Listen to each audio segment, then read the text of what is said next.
misdemeanor, infringing public as distinguished from mere private rights, as unpunishable under the criminal laws, though it may also include the violation of a criminal statute, which the remedy is merely a civil suit to recover the penalty, an act clearly prohibited by the lawful authority of the state providing notice through public laws. Close of court. Also, the Supreme Court, in the case of Abdullahi Umar and the state, held that an offense is an act which is clearly prohibited by law and which may be a crime or a civil offense. Sentence, on the other hand, has been defined by the same Black's Law Dictionary at page 1362 as follows. The judgment formally pronounced by the court or judge upon the defendant after his conviction in a criminal prosecution, imposing the punishment to be inflicted, usually in the form of a fine, incarceration, or probation. Again, this court also defined sentencing in Yakubu and the state as follows. A judicial determination of a legal sanction to be imposed on a person found guilty of an offense. It means the prescription of a particular punishment by a court to someone convicted of a crime. It is discernible from the above that the fine referred to in paragraph E of section 137(1) quoted above is one which emanates from a sentence for a criminal offense involving dishonesty or fraud. The words for imprisonment or fine also presupposes that the fine envisaged under the section is one which is imposed as an alternative to the imprisonment. In other words, section 137, subsection 1D relates to sentence of death or sentence of imprisonment or fine imposed as a result of a criminal trial and conviction. Indeed, in considering the offense that can amount to disqualification under section 1371 of the Constitution, the Supreme Court held in Action Congress versus ANIC as follows. The disqualification in section 137 subsection 1 clearly involves a deprivation of right and a presumption of guilt for embezzlement or fraud in derogation of the safeguards in section 36 subsection 1 and 5 of the Constitution. The trial and conviction by a court is the only constitutionally permitted way to prove guilt, and therefore the only ground for the imposition of criminal punishment or penalty for the criminal offenses of embezzlement or fraud. Clearly, imposition of the penalty of disqualification for embezzlement or fraud solely on the basis of an indictment for those offenses by an administrative panel of inquiry implies a presumption of guilt, contrary to section 36 of section 5 of the Constitution of Federal Republic of Nigeria 1999, whereas conviction for offenses and imposition of penalties and punishment are matters appertaining exclusively to judicial power. See also the cases of Amici and Anis Omuwaye versus Attorney General of State, Abdul Karim and others versus Shinkafi. A careful perusal of P5 relied upon by the petitioners showed that the case number 193-CV04483 was in the civil docket of the U.S. District Court, Northern District of Illinois, and it was a civil forfeiture proceeding against funds in specified accounts with First Heritage Bank and Citibank NA. Exhibit N5 is actually an action in rem against the funds with First Heritage Bank and Citibank. It is not an action in personam against the second respondent.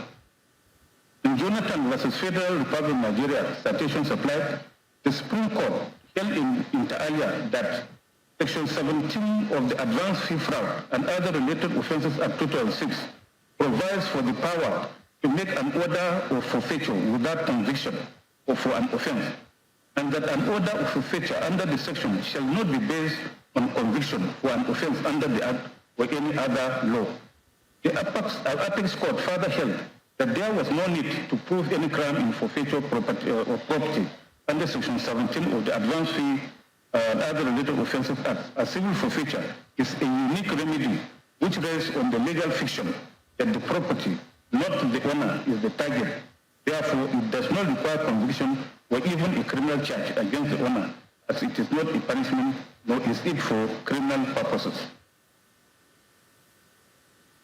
See also the cases of Lawari Furnitures and Bath Limited versus Republic Nigeria, Alison Madueke versus ESCC.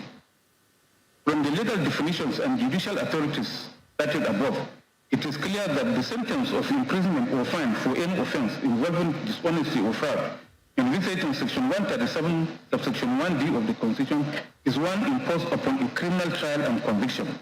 In the instant case, the petitioners have failed to show evidence that the second respondent was indicted or charged or arraigned, tried and convicted and was sentenced to any term of imprisonment or fine for any particular offense. On the part of the second and third respondent, they have contended that the second respondent was never fined for any offense and has no criminal record in the United States. In proof of their assertion, they have tendered exhibits RA8 and RA9 from the bar and called RW2 to give evidence and identify the said exhibits as documents he referred to in his adopted statement of oath of 12 April 2023. In paragraph 45 to 52 of his statement on oath, RW2 has stated that the second respondent was never convicted or fined for any criminal offense in the United States as alleged by the petitioner. In particular, RW2 stated as follows in paragraph 46, 47, and 49. In case number 93C 4483 at the United States District Court, Northern State District of Illinois Eastern Division, which was pleaded by the petitioners. 1. No criminal charge was filed against the second respondent. 2. The second respondent was not arraigned and did not take or make a plea to any count in the charge of allegations of crime. 3. The second respondent did not go through a criminal trial. 4. The second respondent was not convicted of any crime or any criminal activity.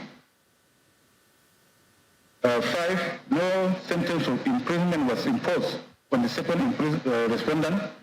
6. No sentence of fine was imposed on the second respondent. 7. No form of sentence was imposed on the second respondent. 8.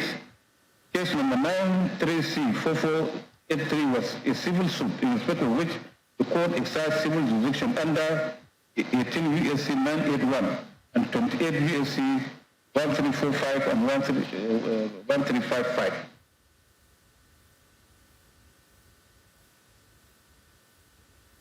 In paragraph 47, he said, I also note that in case number 93C 4483 at the United States District Court, Northern District of Illinois, Eastern Division, no impersonal criminal sentence was imposed on the second respondent. 49. The second respondent was not convicted in case number 93C 4483, United States District Court, Northern District of Illinois.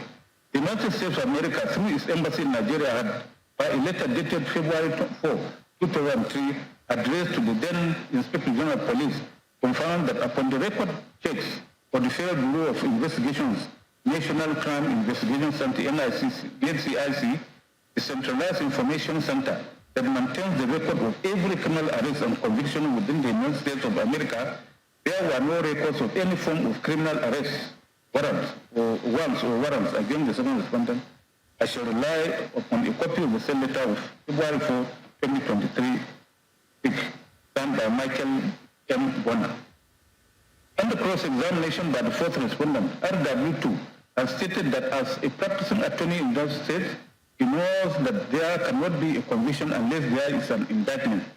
He also stated that exhibits RA8 and RA9 gave the second respondent a clean bill of health as far as criminal conviction is concerned. When cross-examined by the petitioner's counsel, RW2 has stated that the American court relied on Section 981 of the American Money Laundering Law, which is a civil and not Section 982, which is criminal, and which the petitioner stated in their petition. He further stated that in the US, even a minor traffic infraction will be reported, so that if someone has a criminal record, the general record will show it. He added that a general search was conducted in respect of the second respondent. A look at exhibits RA8 and RA9 tendered by the second and third respondents showed that upon receipt of exhibits RA8 written by Nigeria's Inspector General of Police to the Consular General of the United States Embassy in Nigeria, inquiring of the criminal record of any of the second respondents, the U.S. Embassy had replied with the exhibit RA9 and stated as follows, quote, in relation to a letter dated February 3, 2003, reference number SR 3000, IGP SEC, ABJ, volume 24 to 87, regarding Governor Bola Ahmed Tinubu, a record check of the Federal Bureau of Investigation, National Crime Information Center, NCIC, was conducted. The results of the checks were negative for any criminal arrests, records, warrants, or warrants for Bola Ahmed Tinubu, POB 29, date of birth, March 1952. For information of your department, NCIC is a centralized information center that maintains the record of every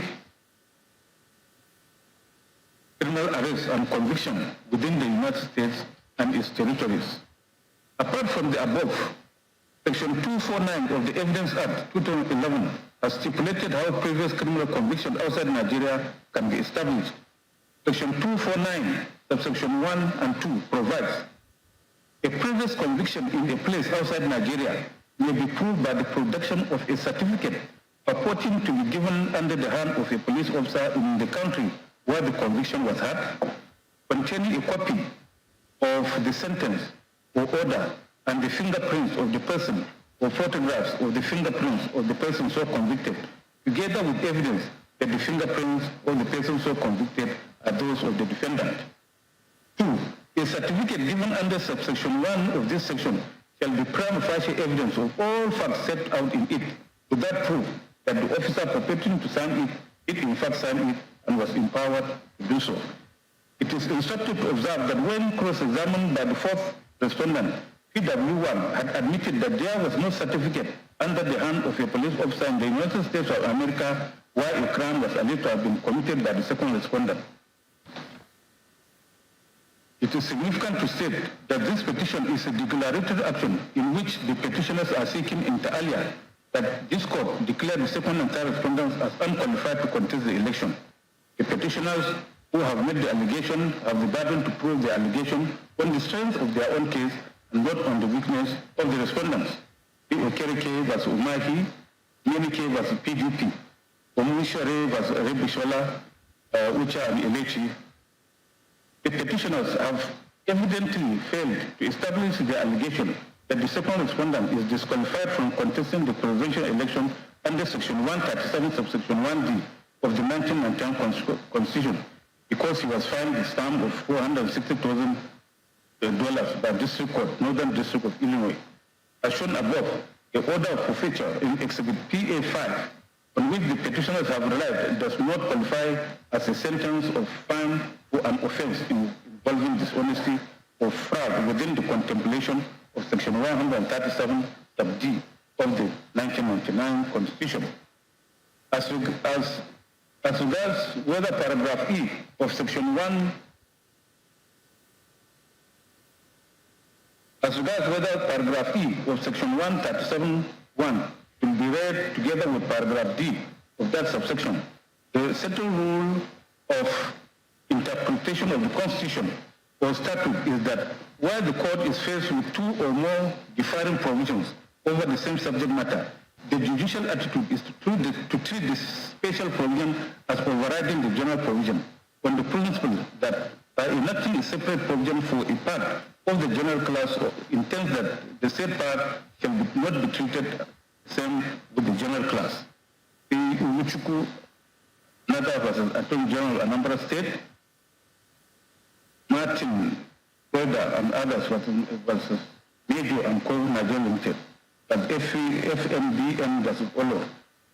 In both paragraph D and E of Section 137, subsection 1, a sentence for the offense of involving dishonesty is mentioned, but in paragraph E, a limitation of 10 years has been introduced.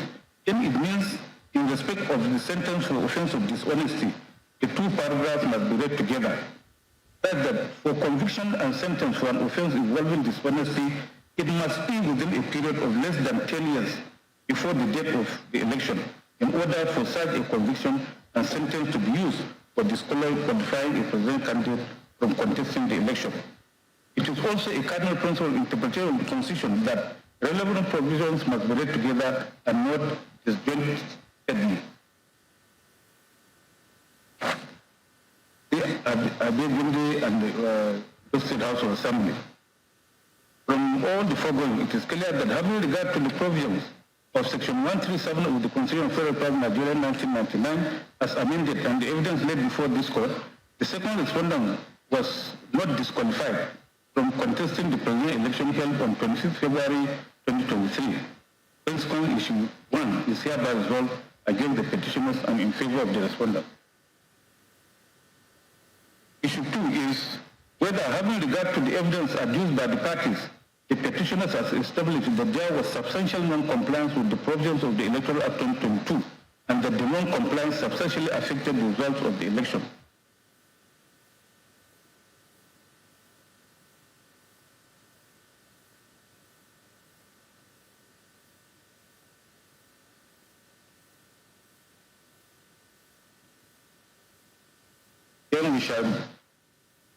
Again, we shall skip the admissions of counsel.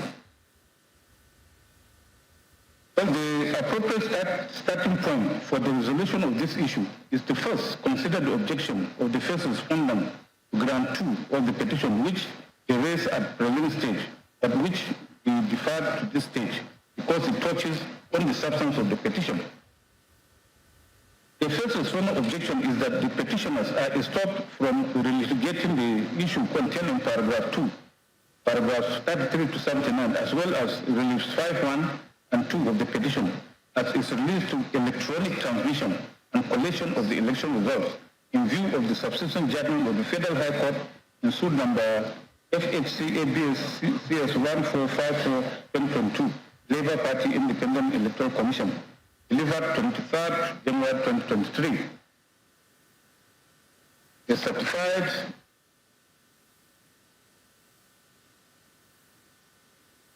two copies of which they attached to their petition as Exhibit A, and which was later tendered in evidence at trial as Exhibit X1. The first respondent particularly referred this court to paragraph 55 and 74 of the petition, and submitted that the facts alleging non-compliance with the Electoral Act, which are set out in paragraph 33 of the petition, are hinged on the same issue of electronic transmission of results, which was resolved against the second petitioner in the said suit number FHC ABSC 1454-2022, to the effect that there is no mandatory requirement for the first respondent to electronically transmit results of the election. Reliance was placed on Begin and others was Oriari, Oyeroba, and others was Laupa. An examination of petition and Exhibit X1 shows that in their petition, specifically paragraph 37, 45, and 45, the petition have averred as follows. The petitioners aver that at the conclusion of the election and at each polling unit, the presiding officer was mandatorily required to electronically transfer the result of the polling unit directly to the collation system of the first respondent. In addition, the presiding officer was also mandatorily required to use the beavers to upload a scanned copy of the Form EC8A to the first respondent's result viewing portal, RF, in real time. 45. The petitioners aver that apart from the importance of the beavers in the capture of accreditation at polling unit in an election, the beavers is also mandatorily to be used in the process of uploading the information or data imputed into it by the first respondent's presiding officer at each polling unit, who shall, upon completion of voting and due recording and announcement of the result, 1. Electronically transmit the result of the polling unit directly to the collation system as described by the first respondent. 2. Use the beavers to upload a scanned copy of the Form EC8A to the annual result viewing portal area as prescribed by the first respondent. And 3. take the viewers and the original copy of each of the forms in tamper-evident envelope to the registration area for ward collection officer in the company of security agents. The polling agents may accompany the presiding officer to the registration area for ward collection center. In Exhibit X1, the certified true copy of the judgment of the Federal High Court in suit number FHC ABJ CS 1454-2022 Supra, which the first respondent is contending to constitute estoppel to ground 2 of this petition. The sole question presented for determination in the originating summons is as follows. Whether, having regard to combined effect of sections 47(2), 52, 64, 65, and 62(1) and 2, and other relevant provisions of the Electoral Act 2022, the respondent can still insist on manual collection of results in the forthcoming general election. Upon determination of the above questions, the plaintiff, which is the second petitioner herein, sought for the following reliefs. 1. A declaration that the respondent has no power to opt for manual method other than electronic method provided for by the relevant provisions of the Electoral Act. 2. An order of this honorable court directing or compelling the respondent to comply with the Electoral Act 22 on electronic transmission of results in the forthcoming general election. In its judgment in Exhibit X1, the Federal High Court held as follows. In view of the foregoing, can the act of the defendant in collecting and transferring election results manually in the forthcoming 2023 general election is said to be contrary to the relevant provisions of the Electoral Act 2022? The answer can only be in the negative, as there is nowhere in the above cited sections where the Commission or any of its agents is mandated to only use an electronic means in collecting or transferring of election results. If any, the Commission is only mandated to collect and transfer election results and number of accredited voters in a way or manner deemed by it. In view of the above, I am finding that by the provision of sections 52 and 65 of the Electoral Act 2022, the correct interpretation of said statute is that the defendant, Independent National Electoral Commission, is at liberty to prescribe the manner in which election results could be transmitted and are so whole. Consequently, this matter is hereby dismissed. Clause of court. It is tried law that for a judgment of a court to constitute estoppel in a subsequent action, it must have finally decided the same issue in contention between the same parties or their previous. The Anchorage Leisures Limited and others versus Eco Bank, Nigeria Limited. And Adebayo versus Babalola and others. From the averments contained in the petitioner's petition, which I have earlier reproduced above, it is clear that the petitioner allegation of non-compliance averred in paragraph 2 of the petition is hinged on the contention that INEC was mandatorily required to electronically transmit or transfer the results of the polling units directly to the collation system of the first respondent, and also mandatorily required to use the beavers to upload a scanned copy of the Form EC8A to the first respondent result viewing portal, IREF, in real time. Thus, it is evident that in both this petition and in Exhibit X1, the parties are the same. In that second petitioner herein was the sole petitioner plaintiff in Exhibit X1, while the first respondent herein was the sole defendant in Exhibit X1. Equally, from the above referred averments in this petition and the relief sought by the petitioner in Exhibit X1, it is clear that the issue in both cases is whether the first respondent herein is mandatorily required to electronically transmit or transfer election results from the polling unit direct to the collation system. With the judgment of the Federal High Court in Exhibit X, the excerpt of which has been reproduced above, it is evident that the Federal High Court had decided the issue against the petitioners herein by holding that the first respondent cannot be compelled to electronically transmit election results.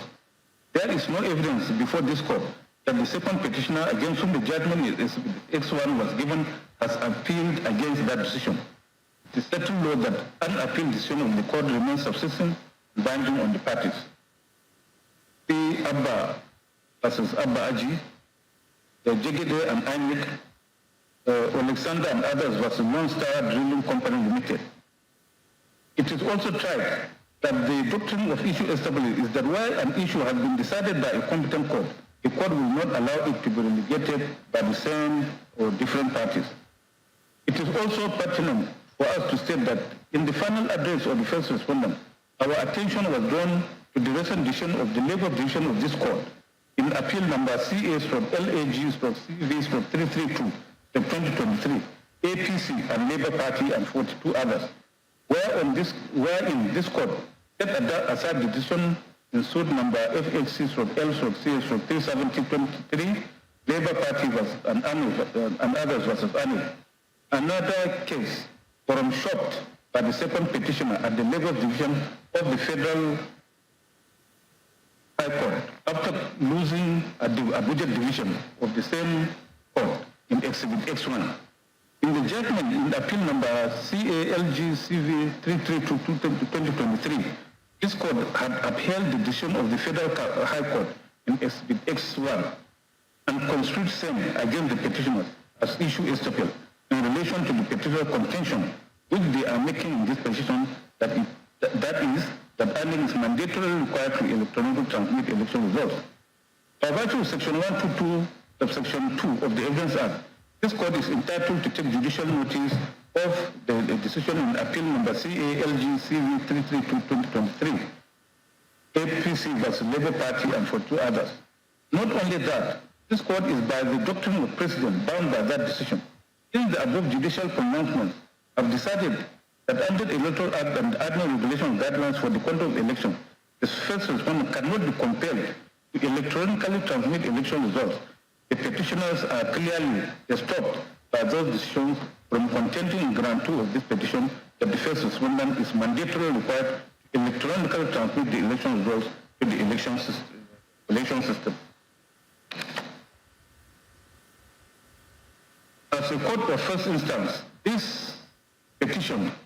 this petition, we shall, notwithstanding our above finding, proceed to determine the merit of ground 2 of the petition relating to non-compliance. It is observed that in their petition, the petitioners have alleged the same set of facts in paragraph 33 to 79 as constituting both non-compliance and corrupt practice. On a careful perusal of the petition, however, it seemed to us that the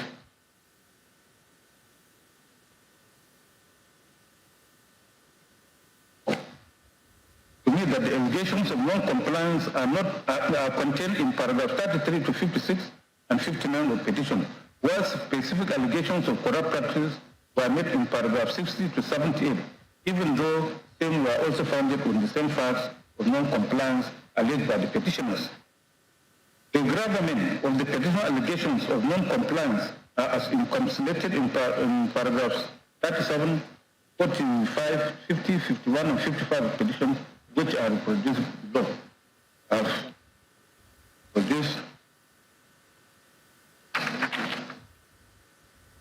The respondents, particularly the first respondent, denied the allegations of non-compliance made by the petitioners in their respective replies to the petition. In particular, the first respondent denied that there was any collation system of the first respondent to which following unit results were mandatorily required to be electronically transmitted or transferred directly by the presiding officer, and stated that the prescribed mode of collation of results is as stipulated in paragraph 50 to 55 of the regulations and guidelines for the conduct of elections.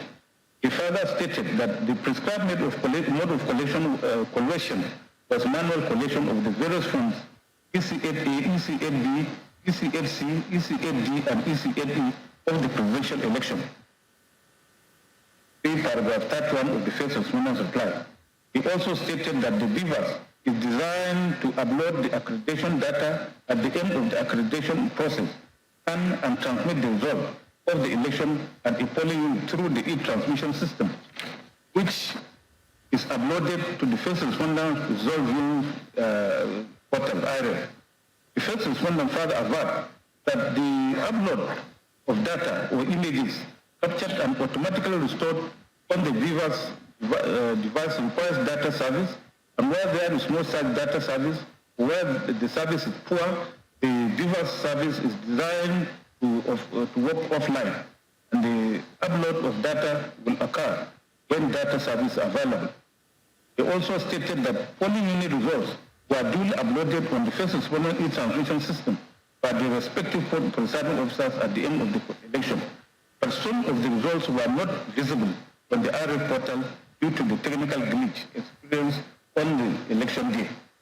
In specific response to the petitioner's allegation of failure, refusal, and neglect to instantly transmit and upload the results electronically from the beavers to the RF, the first respondent stated in paragraph 55, Romans 7 and 10 as follows.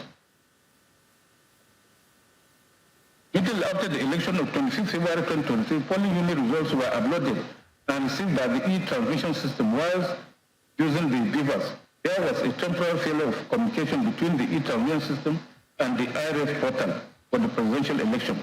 In this regard, the e-transmission system returned an HTTP 500 error, which is an application error such that transmitted results, though received on the in-transmission application hosted on the AWS, the in-transmission could not organize and push the results instantly to the presidential module on the RF portal because it could not map the results uploaded for the presidential election to any state.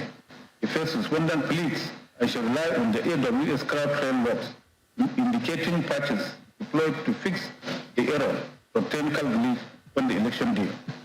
Upon resolution of the HTTP 500 error, the results which were delayed in the e-transmission system were eventually organized and pushed to the RF portal. The results are available as generated in the original form from the polling unit using the beavers. The first respondent stated that the technical glitch did not in any way affect the result of the presidential election. However, in paragraph 37 of their reply to the first respondent reply, the petitioners denied that there was any technical glitch experienced on election day as contended by the first respondent and stated that the failure of the first respondent to upload the presidential election results using the beavers to the RF was a ploy to manipulate the actual results of the election.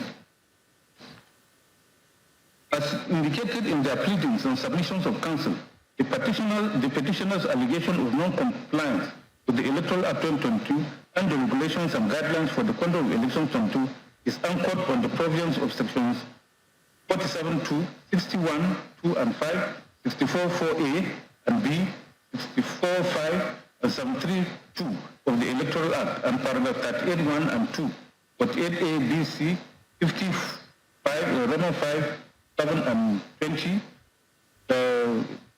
51.2, 54.12 and 55.12, 93 of the regulations and guidelines. I have carefully considered the submissions of the parties on this issue of non-compliance with the Procedural Electoral Act and the paragraphs of the regulations and guidelines for the conduct of the election 2022. The Independent National Electoral Commission, the first one herein, is established by Section 155, 53, subsection 1F of the Constitution of the Federal Republic of Nigeria 99, and part of its functions are stated in paragraph 15 in Article F, Part 1 of the third schedule to the said Constitution, is to organize, undertake, and supervise elections, including election to the office of the President and Vice President, among other political officers listed. In a creation of the Constitution, INEC is empowered by Section 160, subsection 1 of the Constitution to make its own rules or otherwise regulate its own procedure, and in so doing, it shall not be under the control of the President. Indeed, by Section 158, subsection 1 of the Constitution, INEC shall not be subject to direction or control of any authority person. By Section 4 of the 1999 Constitution, the legislative powers of the Federal Republic of Nigeria is vested in the National Assembly, which in the exercise of that power has enacted the Electoral Act 2022 to regulate the conduct of elections in the federal, state, and area councils of the Federal Capital Territory. Section 47, subsection 2 of the Electoral Act, relied upon by the petitioners, mandates every presiding officer to use a smart card reader or any other technological device that may be prescribed by the Commission for the accreditation of voters to verify, confirm, or authenticate the particulars of the intending voter in the manner prescribed by the Commission. Also under Section 65 of the Act, the presiding officer shall transfer the results of the election, including the total number of accredited voters and the results of the ballot, in a manner as prescribed by the Commission. Section 62 sub 1 of the Act specifically provides that after the recording and announcement of the result, the presiding officer shall deliver same along with the election materials under security and accompanied by the candidates or their agents where available to such person as may be prescribed by the Commission.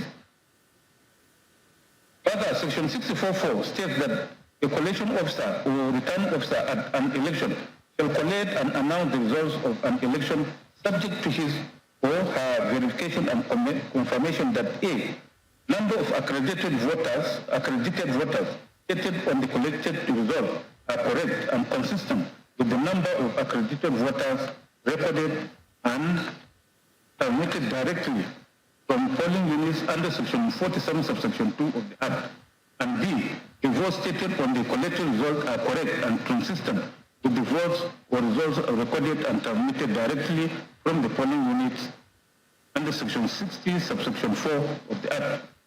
At this stage, it should be noted that Section 47, sub 2, referred to in Section 64.4a, relates to the procedure for accreditation of voters by the presiding officer using the technological device prescribed by the Commission. As for Section 64, referred to in Section 44.b of the Act, it only mandates the presiding officer to count and announce the result at the polling unit. In fact, Subsection 5 of Section 60 goes ahead to mandate the presiding officer to transfer the result, including total number of accredited voters and the results of the ballot in a manner prescribed by the Commission.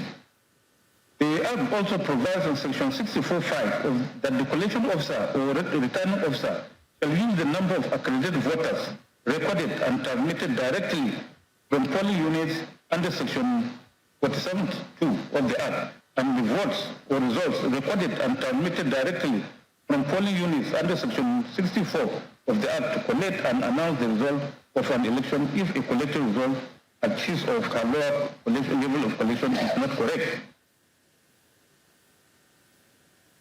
From the aforementioned sections, it is clear that while subsection 4 of Section 64 provides for what the collation or returning officer will use to verify and collect the results, subsection 5 also provides for what the collation or returning officer will use to collect the results. Subsection 6 of the same section provides for what the collation or returning officer will use to determine the correctness of disputed results where there is a dispute. These are A, the original of the disputed collected result for each polling unit where the election is disputed, which in our view means the physical or hard copy of the disputed result. B, the technological device used for accreditation of voters in each polling unit where the election is disputed. C, the data of accreditation recorded and transmitted directly from each polling unit where the election is disputed as prescribed under Section 47, subsection 2 of the Act.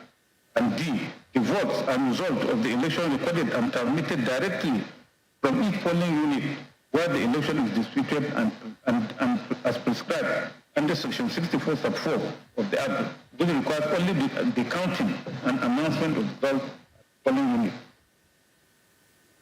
A careful examination of the above sections relied upon by the petitioners show that the Electoral Act had used the words delivered in Section 62 subsection 1, transfer in Section 60 subsection 5, and transmitted directly in Section 50 sub 2, 64.4, 5, and 6 of the Electoral Act 2022, in stating how results of election should be handled under those provisions.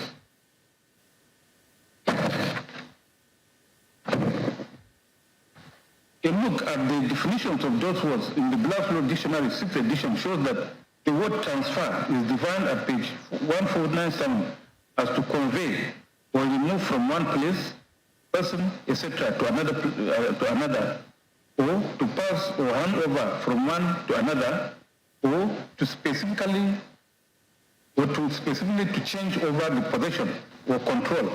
The word transmit, on the other hand, is defined by the same law dictionary to mean to send, or transfer from one person or place to another, or to communicate. In my view, the Electoral Act 2022 has used the words deliver, transfer, and transmitted directly, interchangeably, to describe how the results of the election shall be moved from one stage to another until the results are finally collated and declared. In all these, the Electoral Act 2022 has not specifically provided that the result of the election shall be electronically transmitted. It is in the exercise of its powers under Section 160, subsection 1 of the 1999 Constitution and Section 148 of the Electoral Act 2022 that the first section does made the regulations and guidelines for the conduct of elections 2022 as well as annual manual for election officials 2023. In paragraphs 14A and 18A of the regulations, the first respondent prescribed the bimodal voter accreditation system, BVAS, as the technological device for the purpose of accreditation and verification of voters in the 2023 general elections. The petitioners have also hinged their allegation of non-compliance on paragraph 38(1) and 2, 48A, D, 55 and 7, and 20, 51, 2, 54, 7, 55, 7, and 93 regulations and guidelines. Paragraph 38 of the regulation provides as follows. Extensive, you get a copy of the guidelines, you see, there you have to produce it in this judgment. From the foregoing provisions of the regulations and guidelines relied upon by the petitioners, it is clearly evident to me that although the Electoral Act has provided in Section 62, subsection 1, for the delivery by the presiding officer of the result along with other election materials under security and accompanied by candidates with their polling agents where available, such a person as may be prescribed by the first respondent. The first respondent has, by paragraph 38 of the regulations and guidelines quoted above, introduced electronic transmission to a collation system, in addition to the physical transfer of the election results to the registration area of ward collation officer. As stated earlier, the technological device as prescribed by ANIC in the conduct of the 2022 election is the bimodal voter accreditation system, BVAS. The function of the BVAS, as stated in paragraph 14A and 18A, is for verifying the voter through a positive identification of the voter and authentication of the voter by matching his or her fingerprints or face, facial recognition, thus accrediting the voter to vote at the election and storing the data and number of such accredited voters. By paragraph 38, 2 and 3 of the regulations, the BVAS is also to be used by the presiding officer to upload a scanned copy of the EC8A to the ANEC result viewing portal, IRF, after which the presiding officer shall take the BVAS and the original copy of each of the forms to the registration area toward collation officer.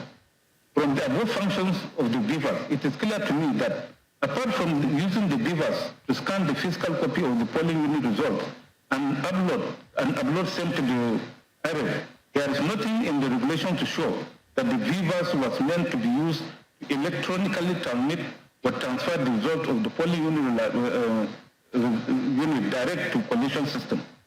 It should be noted that the ANIC results viewing portal IRF is not a collation system. The Supreme Court in Oyetola and ANIC 2023, LPEIR, has explained the difference between the collation system and the IRF.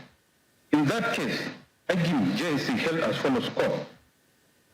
As their names depict, a collation system and the ANIC result viewing portal are part of the collation process, the election process, and play particular roles in that process.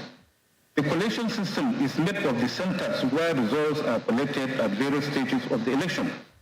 So the polling unit results transmitted to the collation system provides a relevant collation officer the means to verify a polling unit result as the need arises for the purpose of collation. The results transmitted to the result viewing portal is to give the public at large the opportunity to view the polling unit results on the election day. A community reading of the relevant provisions of the Electoral Act 2022, the regulations and guidelines for the conduct of elections 2022, and the Annex Manual for Election Officials 2023 show that the Electoral Act provides in Section 62, subsection 1, that after recording and announcement of the result, the presiding official shall deliver same along with election materials under security and accompanied by the candidates or their polling agents to such persons as may be prescribed by the Commission. The regulations and guidelines, as well as the Annex Manual, also state that hard copies of election results shall be used for the collation, and it is only where no such hard copies of the election results exist that electronically transmitted results or results from the IRF will be used to collect the results. The petitioners who contend that Annex was mandatorily required to electronically transmit the election results to the collection system have called PW2 as an expert witness who stated that he is a software engineer. He stated that he was aware that Annex was mandated to electronically transmit or transfer the results from the polling unit direct to the collation system as prescribed by Annex. He stated that the IRF portal is part of the technological architecture developed or deployed by Annex for the storage, management, display, and uploading of polling unit results to be accessed by the public. However, under cross-examination, he admitted that he was not familiar with the operations and application of the Beavers machine, and that his investigations and findings were on the IRF portal. He also agreed that it was only IRF that could prescribe the method of transmission of election results.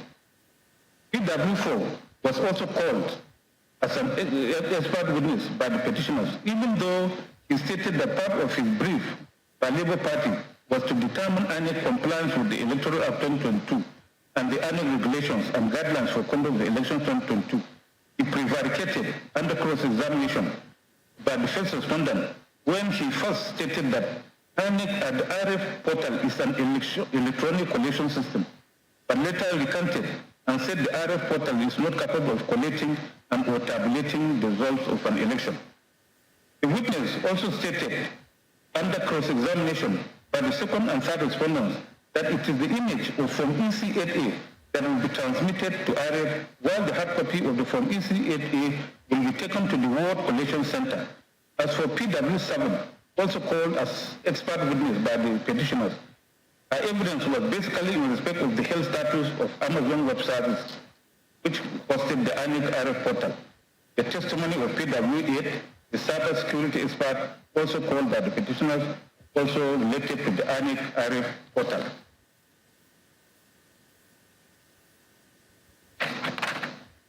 On the part of the first respondent, PW1, Dr. Lawrence Bayode, the Deputy Director in the ICT Department of the first respondent, has testified that contrary to the assertion of the petitioners in paragraph 37 of the petition, there was no collation system of the first respondent to which polling unit results were mandatorily required to be electronically transmitted or transferred directly by the presiding officer. He stated that the prescribed mode of collation was manual collation of the various forms EC8As, EC8Bs, EC8Cs, EC8Ds, and EC8Es for the presidential election. He explained that the Beavers machine was designed to upload accreditation data at the end of the accreditation process and scan and transmit the results of the polling results through the e-transmission system to the IRF portal.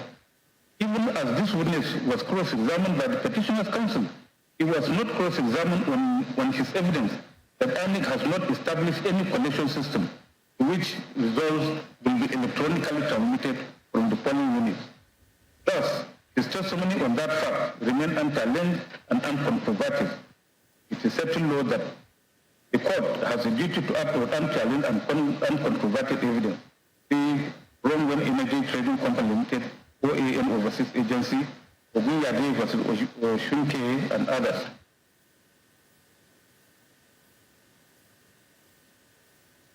In addition, RW2, called by the second and third respondents, had testified that the first respondent, through its chairman, made clarifications on 23rd of February 2023 that raw figures of election results will not be transmitted electronically by the first respondent, as such submission was susceptible to hacking.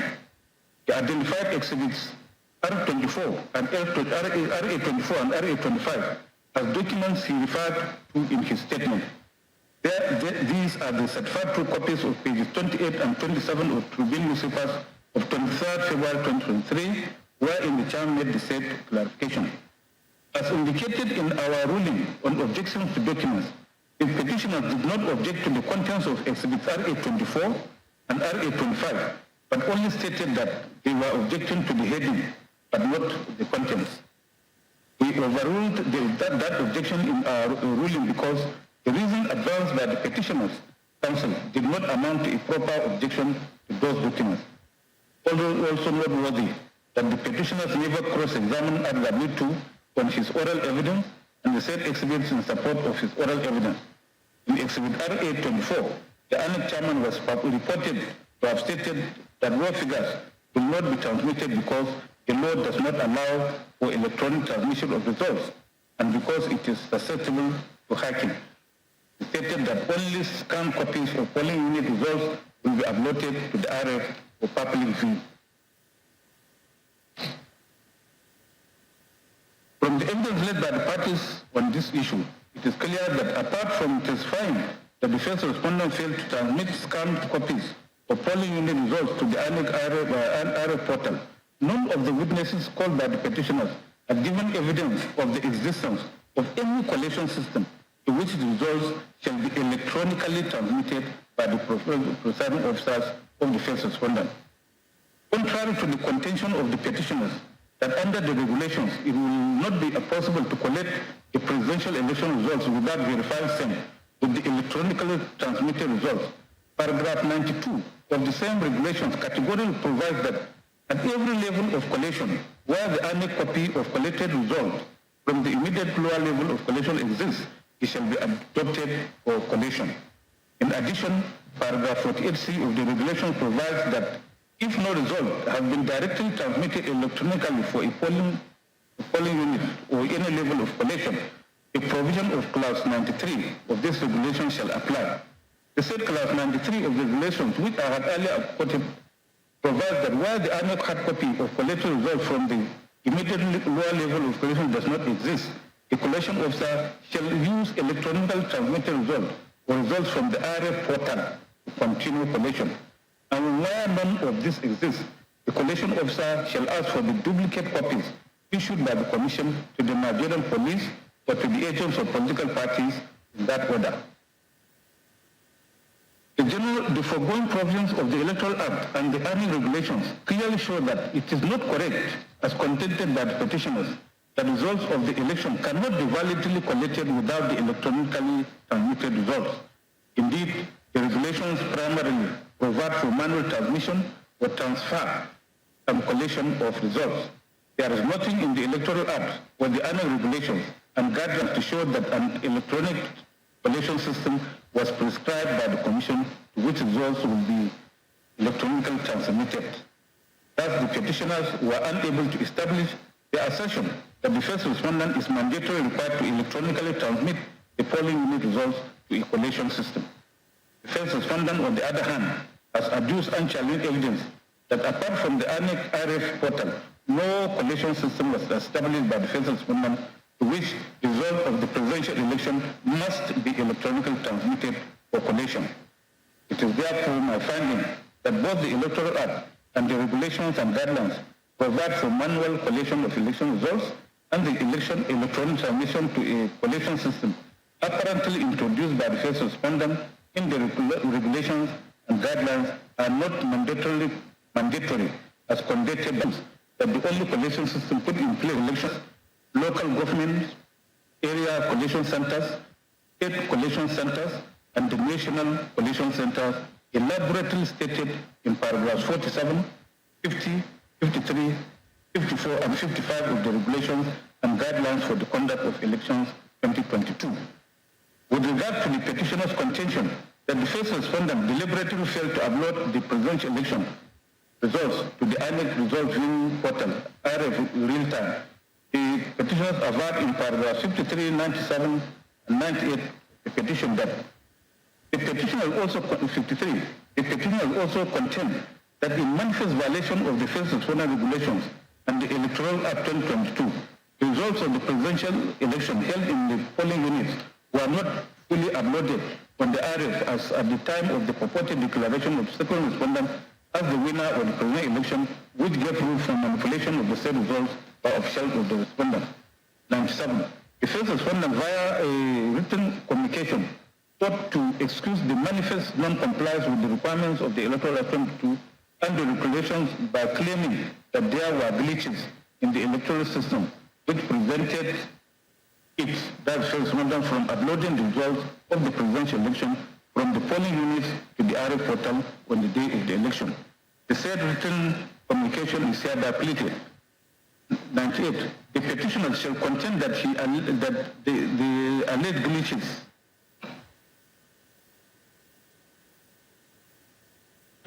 glitches in the electronic system installed and managed by the first respondent were a ploy invented by the first respondent to credit unlawful votes to the second respondent and thereby wipe out a clear advantage which inured to the petitioners following the lawful exercise of voting rights by the electorate.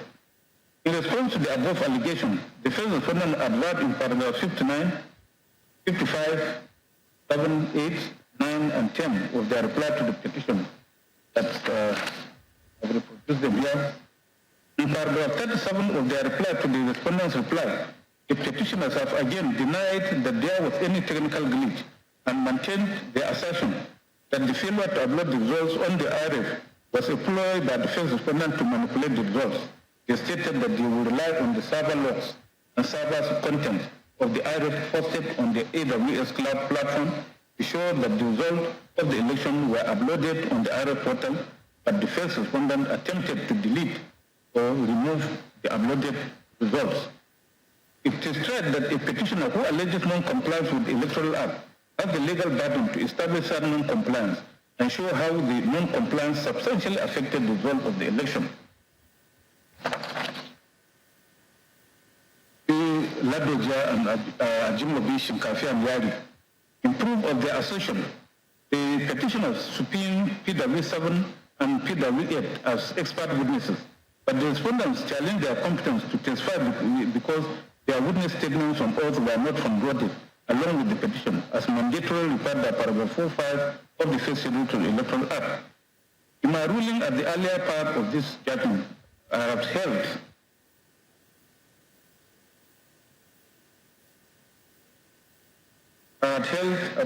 upheld the respondent's objection and set out the evidence which include their witness statements on oath and the documents and or reports tendered through them. These are exhibits PCJ-A to F, PCJ-4, 6 reports of EWS health dashboard status and certificate of compliance tendered through PW7, and exhibit PCK1, metadata admitted through PW8. However, notwithstanding that position, I shall proceed to consider the evidence of PW7 and PW8 and the other witnesses called by the petitioners. PW7 claimed to be a cloud engineer or architect and employee of Amazon Web Services. She stated that she is not only a member of the Labour Party, the petitioner is sharing, but she contested election as his candidate for member House of Representatives for Ogoja, Yala, Federal Constituency of Cross River State. He stated that for an IT application, the SDLC includes requirement gathering, analysis, and design. Collection centers to and design, yes.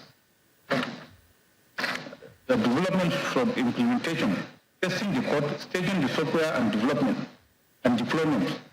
She stated that she was aware that at the process of testing and staging of software code and problems or challenges, any problems or challenges with the software will usually show and or be flagged.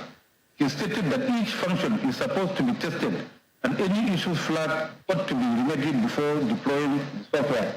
He stated that if a software from application has any glitch, such a glitch will pop up. That is flagged at the testing stage. He stated that from her preliminary review of the public viewing facing the RF website. She is aware that the polling unit results images are stored in Amazon S3 and AWS storage service. She stated that as an employee of AWS, the AWS has a service level agreement, SLA, with its customers, which is accessible to the public on docs.aws.amazon.com, and that by the SLA or S3 service, it is designed to provide 99.999% durability and 99.99% availability of objects stored over a year. He said this is accessible to the public on http://docs.aws.amazon.com, Amazon S3 latest user guides from data durability.html. He stated that the AWS servers are hosted in 33 regions. The health status of AWS cloud service for all regions for the past 12 months from date is accessible to the public on http://health.aws.amazon.com health status. It stated that the health status of each service in each region on February 25, 2023 indicated that there were no glitches on any of the AWS cloud service servers. It stated that from the post-event summary, PAs by AWS, the last time a significant outage occurred on the AWS cloud servers was on December 10, 2021, which was an internal connectivity issue that affected EC2, API, and Container API, among other services access issues affecting only one region. He said this is available to the public. AWS 7 stated that she was aware that a glitch in the software means a malfunctioning, as a result of which the application is not able to perform properly, and that fixing a glitch in the software of application by the creation of patches refers to a series of changes made into the system by writing small code, which is imputed into the software to change its current state and thereby function properly. On cross-examination by the first respondent, PW7 admitted that she missed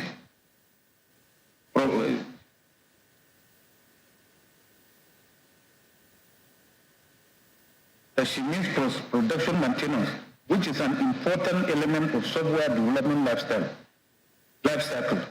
He denied that glitches occur at post-production maintenance stage and stated that it appears at the testing stage. He stated that she was aware of personal health dashboard, but stated that the first respondent's personal health dashboard is not before the court. He admitted that the AWS adopts a shared responsibility model in which AWS plays its part while the customer plays its own part when it comes to security. He admitted that the report that only shows the health status of all AWS services in all regions in terms of the infrastructure and not security. He admitted that in order to know what happened on applications deployed on AWS infrastructure by a customer, it is not necessary to get a technical report. PW7 also stated that she is familiar with AWS Cloud Trail, and there is a Cloud Trail for every AWS account and for every API action made on that account.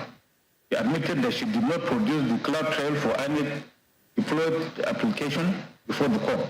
He denied that the Cloud Trail is the best account of what transpired on any deployed application, but did not state the best way to know what transpired.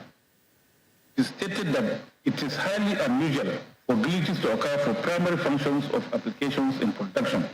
He stated that she was not aware that glitches happened with the Central Bank of Nigeria e-money project, or the one that happened with the MTN non-work PSG. He admitted that she was a candidate for the Labour Party at the last election. She also admitted that the subpoena under which she came to court was served on her personally and not on Amazon Web Services. Also on cross-examination by the second and third respondents, PW7 admitted that Exhibit PCJ2, which she presented as her employment verification letter, was not signed by anyone, but insisted that there is the name of Employment Resource Center written on it. She also admitted that she had been attending the court and watching the proceedings before the day of her testimony. She admitted that the report she presented before the court is public information posted by Amazon and that it is available and accessible to the public. She, however, insisted that the report is hers because she was the one who downloaded it, brought some to the court.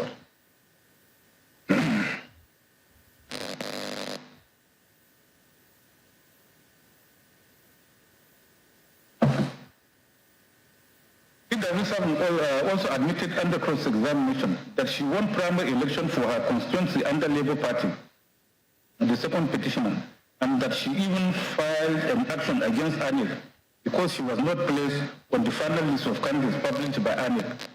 She admitted that her complaint was because she tried several times to upload her information on ANIC's site, but all her efforts failed because of network failure.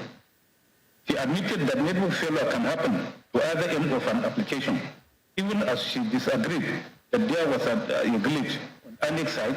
She admitted that in her affidavit. She stated that ANIC's site crashed. EW7 also stated that she was aware that EWS experienced outage of several hours on Tuesday, 28 February 2017, and that as of 2021, AWS also was reported to have suffered more than 27 outages.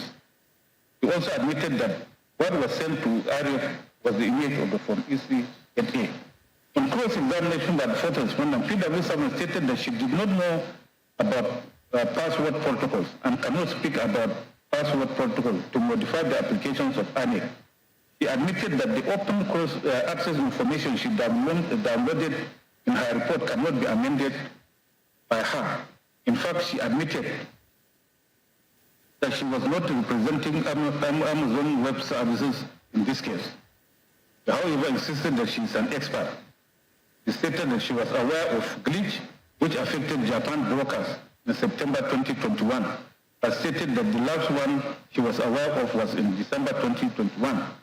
As to whether glitches can happen again, she stated that anything is possible. In his evidence, PW1, Dr. Chibike Ugoike, another expert witness called by the petitioners, stated that she is a cybersecurity and risk advisory consultant and that she was approached by the Labour Party to provide expert evidence in this petition. He said he had read the Electoral Act 2022 and the ANIC regulations and guidelines for the conduct of elections 22 and the ANIC manual for election officials 2023, with particular attention to the relevant provisions dealing with uploading and transmission of election results from the polling units using the beavers to IRIF portal. He stated that he has also read the petition as well as the reply to the petition filed by the first respondent. He stated that from his reading of those documents and processes, when a software application undergoes the required minimum testing or deployment, any functionality error or bug will be flagged. He stated that the purpose of testing is to remedy or resolve such errors before the application is deployed for production. On cross-examination by the first respondent, PW stated that he was approached on 10th March 2023 and he finished his work sometime in May 2023. He said that he did his preliminary report on 17th and 18th March. On 17th and 18th March 2023 and concluded the final report at the end of May 2023. PWF stated in paragraph 14 of this, his adopted written witness statement that he read the petition and the first respondent replied to the petition in doing this his work, stated that he could not recall whether he read the petition. But when his attention was drawn to paragraph 14 of his statement, he agreed that he had read those pleadings. He admitted that it is not impossible for errors to occur after deployment of technology or application. When referred to paragraphs 22 and 23 of his statement, he stated that he referred to the metadata on the IRF in 3 polling units. He established that it is possible to show metadata. He stated that there were errors in those polling units and he did not have to examine the physical copies of the forms EC8A of those polling units. He stated that from the tabulation of the metadata, he could not tell that whether the results stated in those polling units were collated. He stated that all the work he did was on his computer. He confirmed that the AWS security model is a shared responsibility model between AWS and the client. He stated that he was aware of the CloudTrail and confirmed that the CloudTrail will explain the availability of the application of INET on the AWS infrastructure. PW8, who insisted that there was an electronic collation system, only pointed to an upload at the last paragraph of Exhibit PCK2 and stated that it means an electronic collation system. When cross-examined by second and third respondents, PW8 denied that it was part of his brief to assist the Labour Party to respond to the respondents' reply. He admitted that he did not inspect any of the diverse machines and did not interrogate Festus Okoye, whose statements he referred to. He confirmed that Exhibit A, which he attached to his report, is the metadata of 23 pages showing multiple uploads. He denied that it contains information which are coded and not explained, and insisted that the information he provided are decrypted and readable. He admitted that he supplied some links in some paragraphs of his report that stated he did not expect the court to go and browse, access, and download the information contained from those links.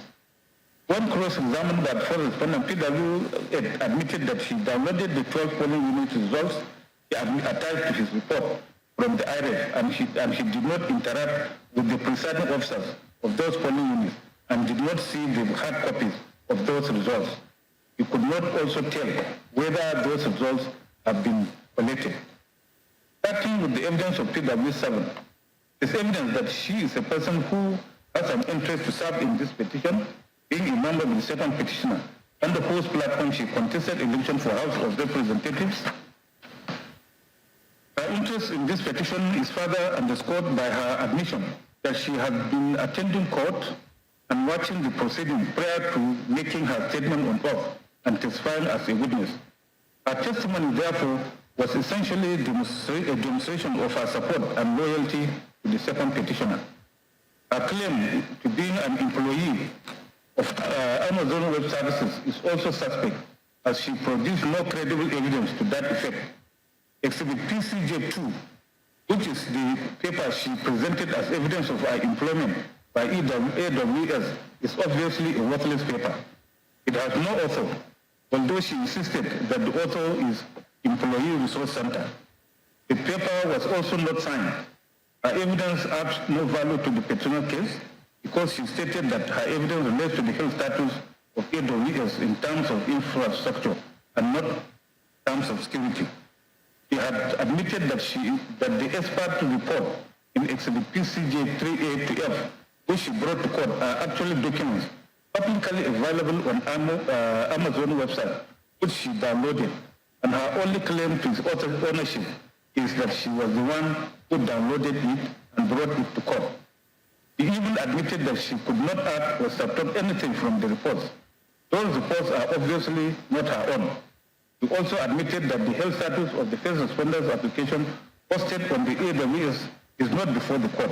Her conclusion on the totality of value of this witness is that it is devoid of any probative value. As for PW8, he has demonstrated that he worked to an answer.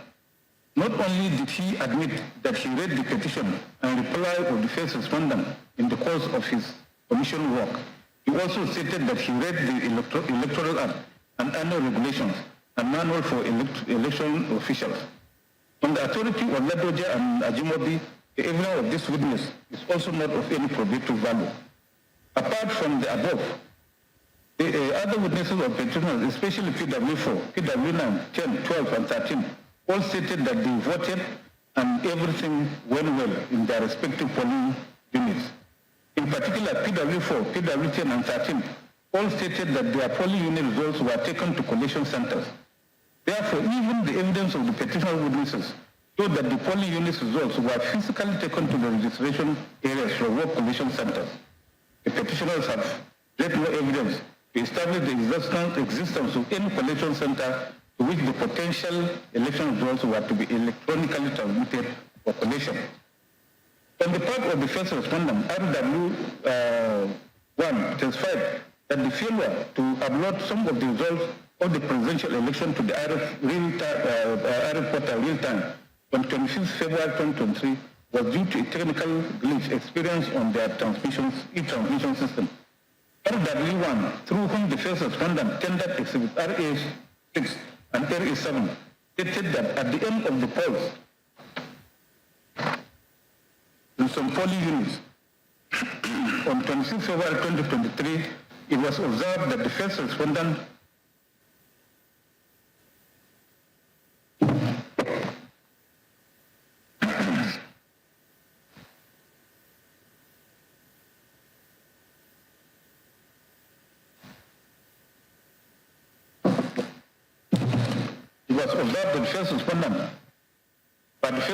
the polling unit results being uploaded to the annex e-transmit system by the presiding officers were pushed to the Senate and House of Representatives modules on the IRF, but the results of the presidential election were not being pushed to the presidential module on the IRF. Based on threat levels and reports by security agencies that the first responder servers may be subjected to attacks on election day, the first responder first course of action was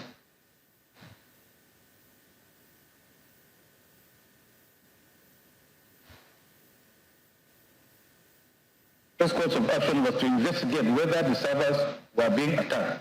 The preliminary investigation showed that there was no attack, but the issue was a HTTP 500 error from which the application, within the application, which are mostly errors due to problems of configuration, permissions, or failure to create application resources correctly. That a thorough investigation revealed that the e-permission was unable to map the uploaded results of the presidential election to any specific state, and that the presidential folder structure, which was meant to organize the uploaded result sheets in order of election, state, local government, area, ward, polling unit, was causing the application to crash and return as server error whenever it tried to create the folder structure for the presidential election. RW1 explained that creating a folder structure to organize the uploaded results in the hierarchy of election, state, local government, ward, and polling unit was a new feature introduced as an improvement in the transmission system. And that the whole system randomly saved uploaded results by timestamps, making it difficult to upload results sheets by election or by state. He stated that the deficiency was observed after the Ocean State governorship election in 2022.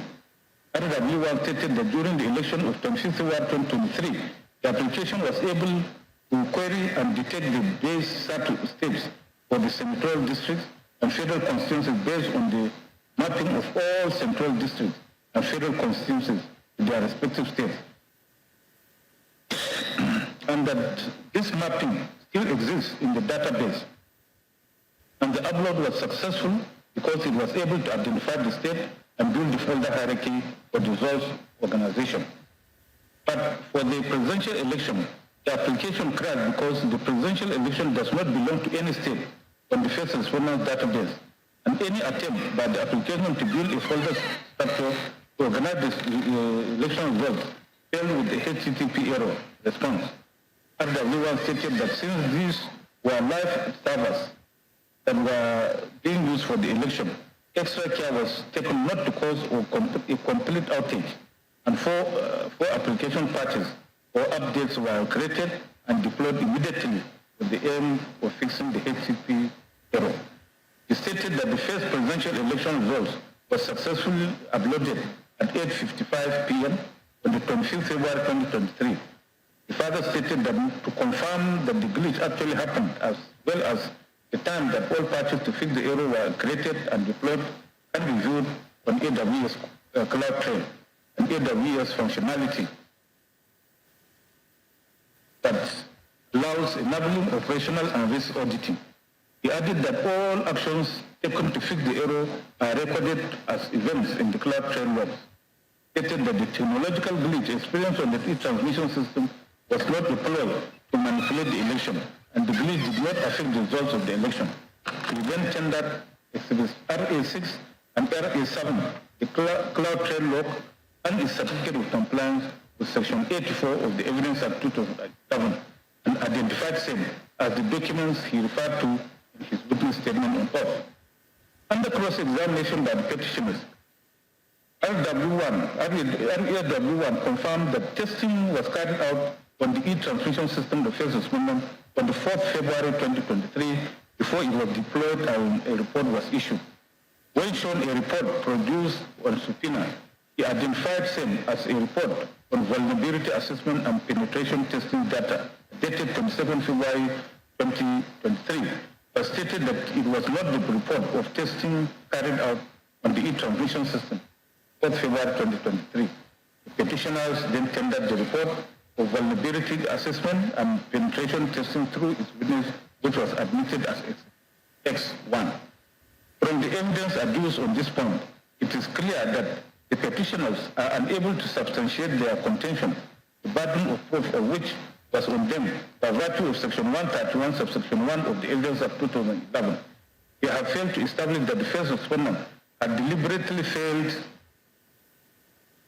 to upload the results of the presidential election to the RF in order to manipulate the results in favor of the second respondent. The first respondent, on the other hand, has offered credible evidence in the form of Exhibits RA6 and RA7 to show that its e-transmission application posted on the Amazon Web Services, which is supposed to upload the results of the presidential election to the RF, has suffered a glitch on the election day on 26 February 2023.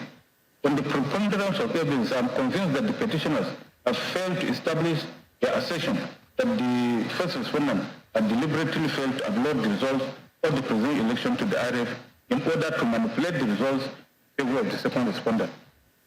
As I stated earlier, the electronic transmission system of electronic transmission of results of an election is not expressly stated anywhere in the Electoral Act, but was only introduced by the first respondent, that is ANIC, in its regulations and guidelines 2022, and in the ANIC Manual for Election Officials 2023.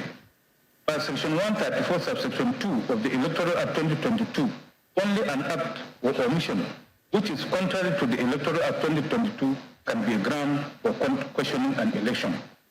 Thus, complaints relating to non-compliance with provisions of the regulations and guidelines or the manual of election officials are not legally cognizable complaints for questioning an election. In interpreting Section 138, subsection 2 of the Electoral Act 2010, which is similar to Section 134.2 of the Electoral Act 2022, the Supreme Court held in Newsom and Peterson as follows. Quote, the above provisions appear to be quite clear and unambiguous. While the Electoral Commission is duly conferred with powers to issue regulations, guidelines, or manuals for the smooth conduct of elections, by Section 138.2 of the Act, so long as an act of omission regarding such regulation or guideline is not contrary to the provisions of the Act itself, will not of itself be a ground for questioning the election. See also JGD and INEC.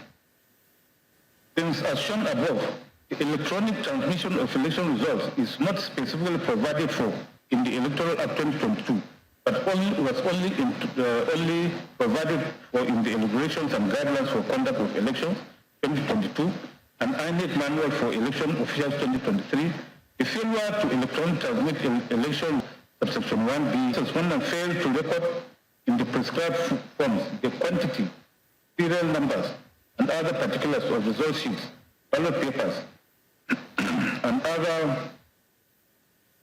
sensitive electoral materials on the prescribed forms EC 25A, EC 25A1, EC 8B, and EC 8B1. That is to say, electoral materials received for local government areas, electoral material distribution for registration areas, electoral materials received for local government areas, electoral material distribution for RAs,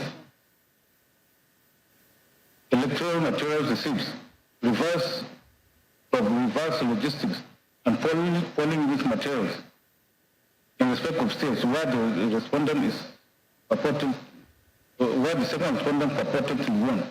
The petitioners further allege that following the order of court for inspection, they applied through their campaign organization and lawyers for the forms, but the first respondent refused to give or issue those forms and refused to allow the inspection of the forms despite the order.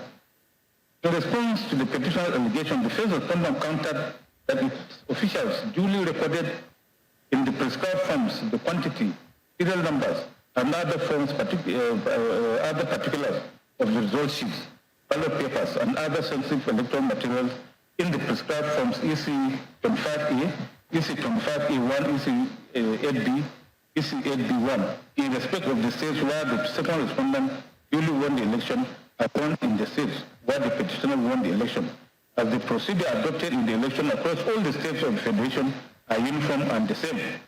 The first respondent further stated that it duly complied with the order of inspection granted by the Honorable Court, and the petitioners were not denied access to the EC forms EC25A, EC25A1, EC8B, EC8B1 as alleged by the petitioners. It was the subordinate senior counsel having regard to the state of the pleadings and the issues of fact in contention. The onus is on the first respondent to prove that there was indeed due compliance with the provisions of Section 73, Subsection 2 of the Electoral Act, since petitioners are asserting the negative, while the respondents are asserting the positive. Relied on the decision of this court in First Bank Nigeria PLC, Aviation Business Investments, and Royal United Nigeria Sterling Bank PLC, submitted that the first respondent did not leave any evidence in proof of their positive assertion there was compliance with the said provision of Section 73, Subsection 2 of the Electoral Act. Plaintiff counsel submitted that on the part of the petitioners, they have led evidence through TW12 that the petitioners obtained order of this court for inspection of documents, but the first respondent had refused to produce the forms, despite several letters demanding the forms from the petitioners, which were tendered as exhibits PCQ1 to PCQ6. He added that the petitioners have also served subpoena duties taken on the first respondent to produce the said forms, the forms, but the officer of the first respondent, a deputy director, certification, complaints, and legal drafting, who came to court in answer of the subpoena on 20th June 2023, failed to bring the forms. Counsel asked the court to invoke the provision Section 167E of the Evidence Act against the first respondent and hold that the forms if produced would have been unfavorable to the first respondent.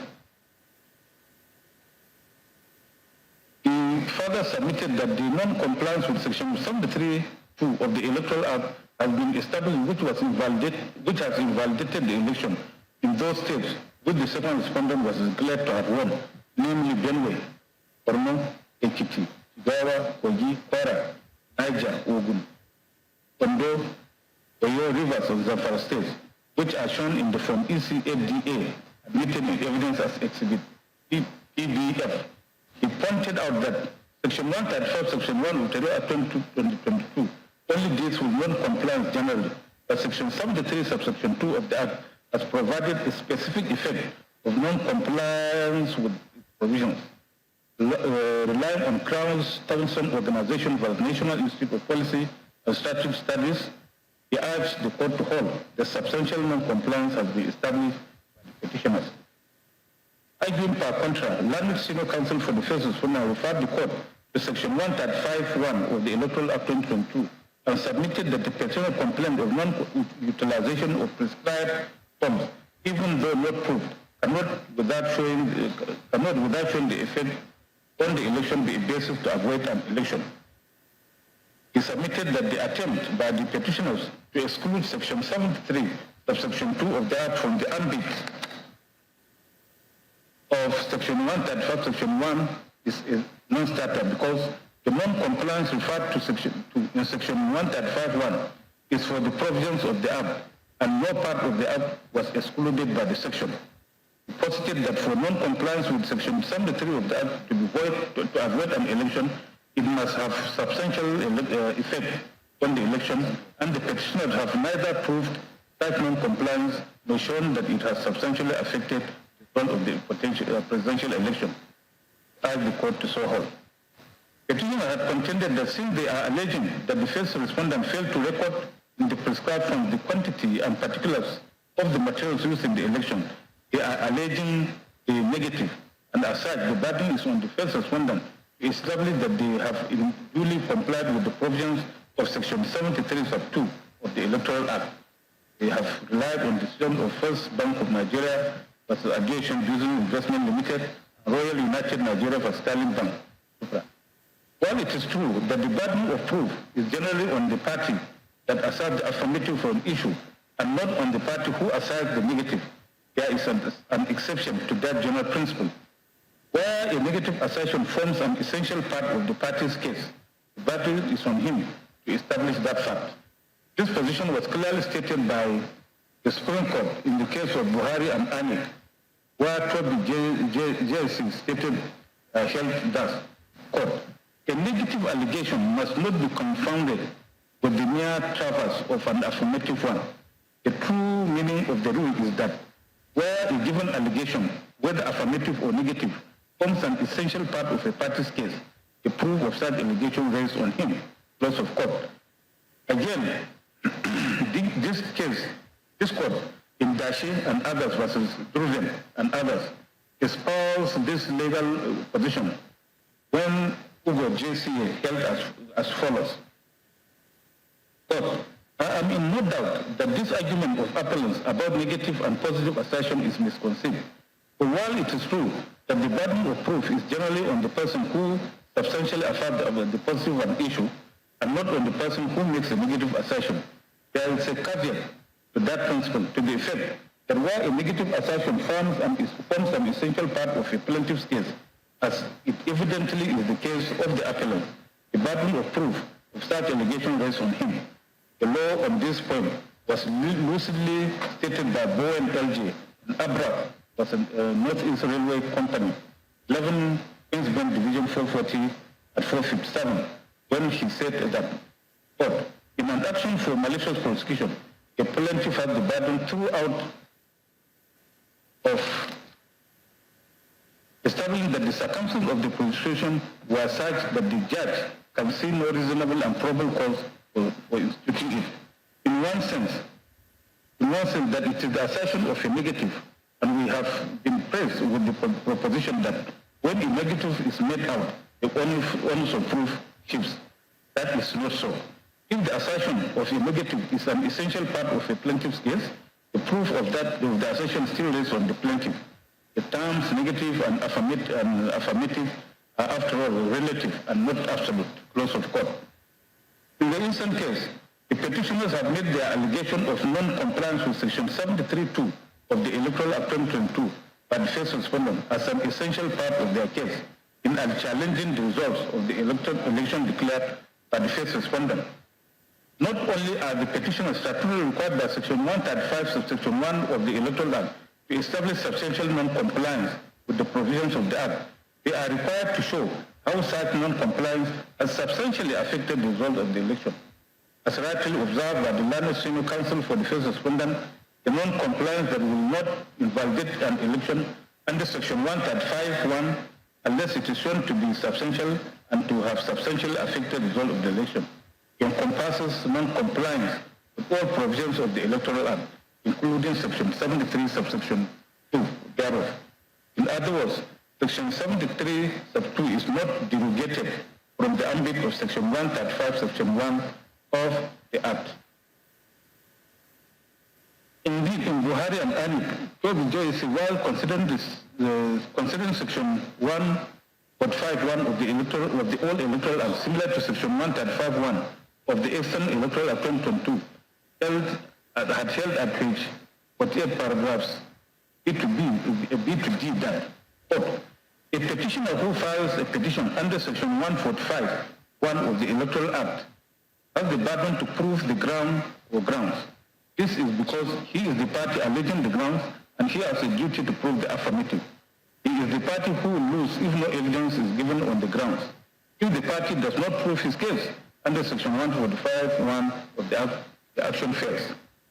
Therefore, the petitioners who have alleged non-compliance with the Section 73 of Section 1 up to, as part of their course of action, have the burden to establish that non-compliance in accordance with the requirements of Section 135(1) of the Act.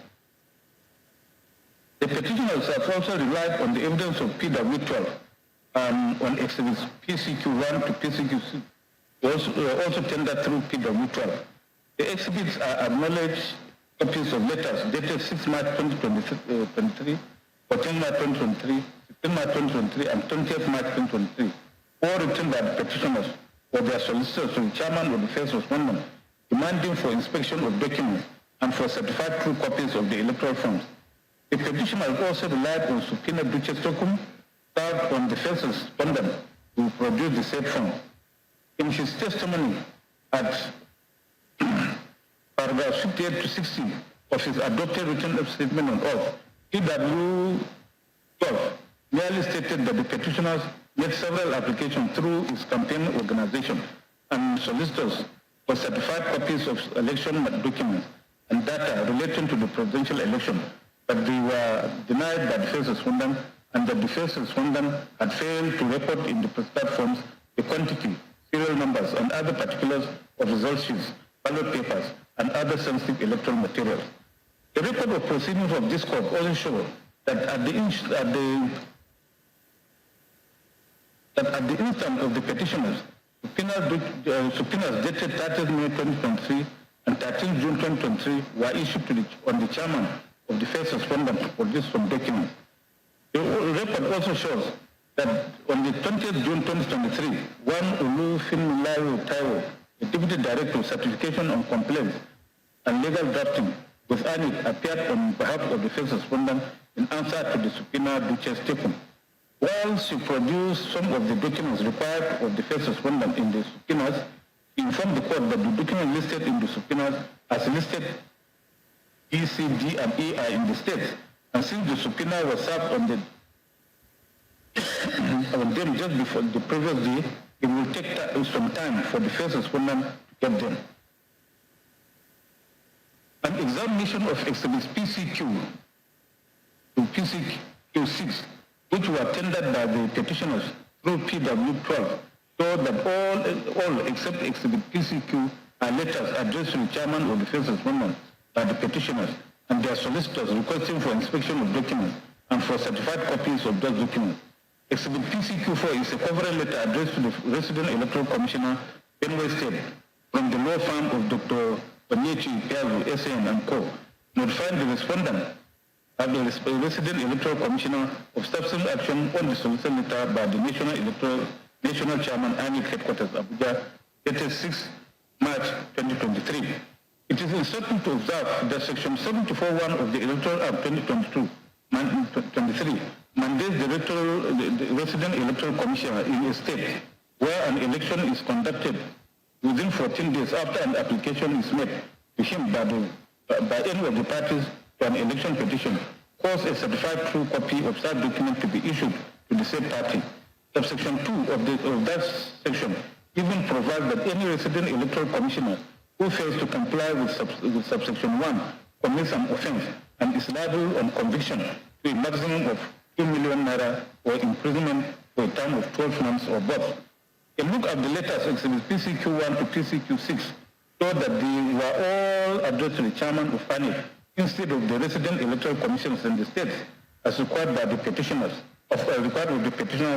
by section 74 subsection 1 of the Electoral Act 2023. It is therefore clear that the petitioners have failed to follow the clear legal procedures of requesting for those documents. Also, when the record shows that the subpoenas which they claim to have served upon the first respondent were also served on the chairman of the first respondent, and as stated by the officer who answered the subpoena, same was served only the previous day for her appearance. From his evidence, PW12 had stated that apart from voting at his polling unit, 04 at Dawaki, Abuja, the only role he played in the 25th February 2023 general election, presidential election, was that he was a member of the second petitioner's special room. And on cross-examination by the respondent, he stated that he was neither a polling agent nor a collation agent. His evidence that defense respondent had failed to record in prescribed forms the quantity, serial numbers, and other details of the electoral materials can only be hearsay evidence, which has no probative value. Also, the mere production of exhibits PCQ1 to PCQ6 cannot establish an allegation of non-compliance with section 73(2) of the Electoral Act.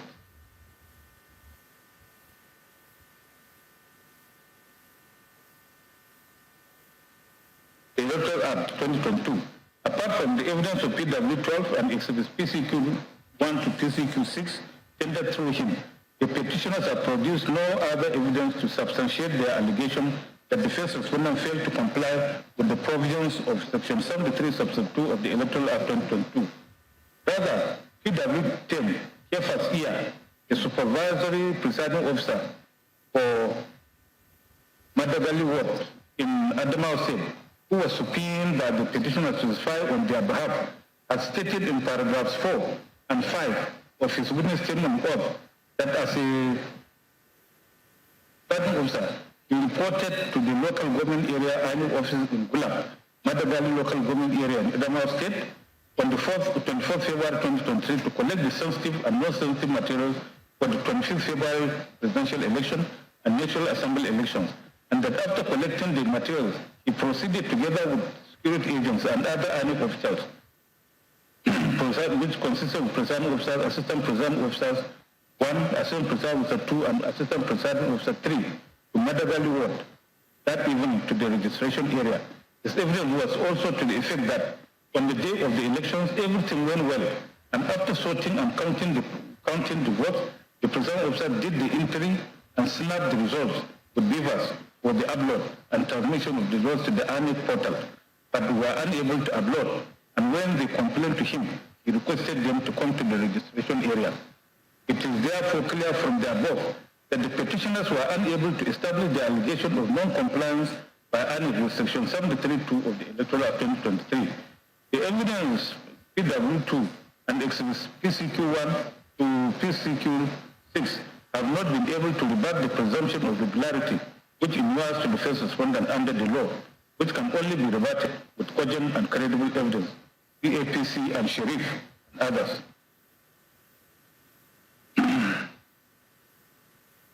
From the totality of the evidence adduced on this issue and of the considered view that the petitioners have failed to prove substantial non-compliance with the provisions of the Electoral Act 2022, the 2 is therefore resolved against the petitioners and in favor of the respondent.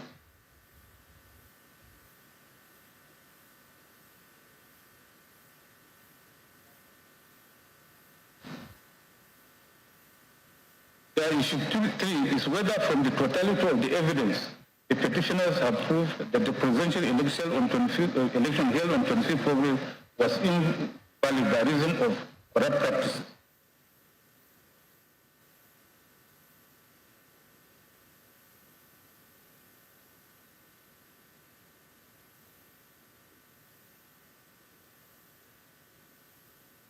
Here again we have considered the submissions of counsel. So in their petition, the petitioner made allegations of suppression of scores, unlawful reduction and inflation of results, uploading of fictitious results, misrepresentation and manipulation of results where no election took place, overvoting and wrong computation of results. These allegations are contained in paragraph 60, 78 for the petition. In paragraph 60, 61, 62, 64, 65, 68, and 69 of the petition, the petitioners allege that due to the first respondent's refusal and neglect to upload and transmit the result of the election to the IRF on the day of the election, the first respondent suppressed the actual scores obtained by the petitioners. According to them, the suppression of the first respondent scores, which occurred in 18,088 polling units was orchestrated by the first respondent, deliberately uploading readable and blurred forms ECAS on the RF, and thereby suppress the lawful scores obtained by the petitioners in the said polling units. He further alleged that in Rivers State, during the collation exercise, the first respondent announced scores of the petitioners as 175,071 votes, and the second and third respondents as having 231,591 votes, when in actual fact, the petitioners' lawful votes are 205,110, while that of the second and third respondents ought to be 84,108. They similarly alleged that in Benue State, the first respondent suppressed the lawful votes obtained by the petitioners when it announced their votes as 308,372, and that of the second and fourth respondents as 310,408, when the actual votes for the petitioners were 329,000, and that of the second and third respondents at 300,421. The petitioner also alleged that the first respondent was purporting to upload the result of the presidential election on the IRF, embarked on massive misrepresentation and manipulation by uploading fictitious results in polling units where there were no elections, as well as uploading incorrect results. He stated that if the results of polling units, votes, local government states are properly tabulated and calculated as required by the Electoral Act and the regulation and guidelines for the election, the overall results of the election and the percentages scored by the political parties will show that the petitioners won the presidential election of 25th February 2023. He stated that the petitioner should rely on a report of inspection of the electoral materials. In the earlier ruling of this court on the preliminary objections raised by the respondents on the propriety of the environments contained in the petition, we held that apart from the allegations of inflation and reduction of votes in Rivers and Benue states, where the petitioners have stated the figures alleged to be inflated and reduced, the other allegations of the petitioners were nebulous and bereft of the material particulars. We held that the said environments contain no particulars of the polling units where the alleged infractions took place or the figures alleged to have been inflated or reduced. We had struck out those paragraphs for offending paragraph 41D and 2 of the first schedule to the electoral attempt 22. Indeed, apart from the strict requirement of stating material particulars in election petitions, it is also tried that in civil litigations, including election petitions, whenever fraud or any other crime is alleged, material facts of such allegation of fraud or other crime must be pleaded and clearly set out. The Omoborio and others was adjusting, ESO Limited and Honey Lorin and others versus Tangolana, others. The petition allegations of suppression of votes, inflation and reduction of votes, massive misrepresentation and manipulation by uploading fictitious results all amount to falsification of results of an election. This versus Ukur. The Supreme Court held that allegations of inflation with non-existing votes is another way of alleging falsification of results. Indeed, in Haruna and Modibo, the Supreme Court held that where a petition is based on allegation of incidents of fraudulent acts, manipulation of results, or falsification of results, that allegation is criminal in nature, and evidence required in proof thereof must be clear and unambiguous. In other words, the proof must be beyond reasonable doubt. This section 135 sub 1 of the evidence and cases of Buhari and Obasanjo, Emmanuel Umana, Ipiazu, Oti, Abubakar, and others for Yaradua, Orishore, Aribashola, Magaji, and All Progressive Congress. In order to establish falsification of election results, the petitioner must produce in evidence two sets of results, one genuine and the other false. In the cases of the Kaki and PDP, Mobodo and Ono, Adewale and Olaifa, he also Chima and Moze versus Dr. Kemi, Obichere, and others. And Joseph Olujimi Kolawole Abaje versus Babatunde Raju Fashola, Ukichuku and another versus Onyebu. To prove their petition, the petitioner also, who indicated during pre-hearing, they will call 50 witnesses, or only 13 witnesses. They are mentioned here. Of the above 13 witnesses, only 3 had their witness statements on oath filed along with the petition. These are PW1, PW2, and PW12. In our ruling on the respondent's objection to the content of the petition witnesses at the beginning of this judgment, we had struck out the evidence of PW3, 4, 5, 6, 7, 8, 9, 10, 11, and 13 on the ground that their witness statements on oath were not filed along with the petition as mandatorily required by paragraph 45B of the first schedule to the Electoral Act. However, even if the statements of those witnesses of the petition were to be considered, the question is, are those testimonies cogent and credible to establish the petitioner allegations stated above?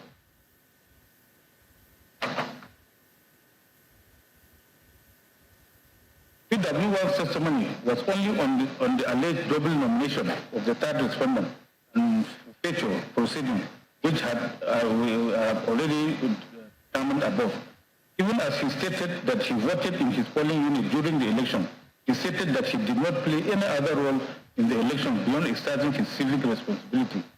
As for PW2, who said he was a software engineer, he stated that upon his reading of the relevant provisions of the Electoral Act and annual regulations, he is aware that the presiding officer in the polling unit is mandated to electronically transmit or transfer the result of the election direct to the polling to the collation system as prescribed by ANIL, and to also use the beavers to upload a scanned copy of the polling unit result sheet to the ANIL result viewing portal RF prescribed by ANIL. He said, from his knowledge of software engineering and computer operations, RF is a server and is accessible to the public. He said he was aware that the information or data generated or inputted in the beavers were operating online or offline, were transmitted to the ANIL servers, including virtual servers hosted on AWS Cloud. On cross-examination with his respondent, however, the witness admitted that his opinion was based purely on his reading of the Electoral Act and ANIL guidelines, and that he was not familiar with the applications and operations of the beavers machine. He stated that he did not play any role in the election. Indeed, as admitted by the witness, the statement, particularly paragraph 10 to 13, is a virtual reproduction of Section 38 of the Electoral Act 2022. On cross-examination by the fourth respondent, he admitted that he did not state his educational or professional qualification or experience in his statement on oath. He also stated that his investigation was based on publicly available application program interface, API, and collected information through it from ECHS. He said he did not have the documents and forms he used and that everything was in his laptop.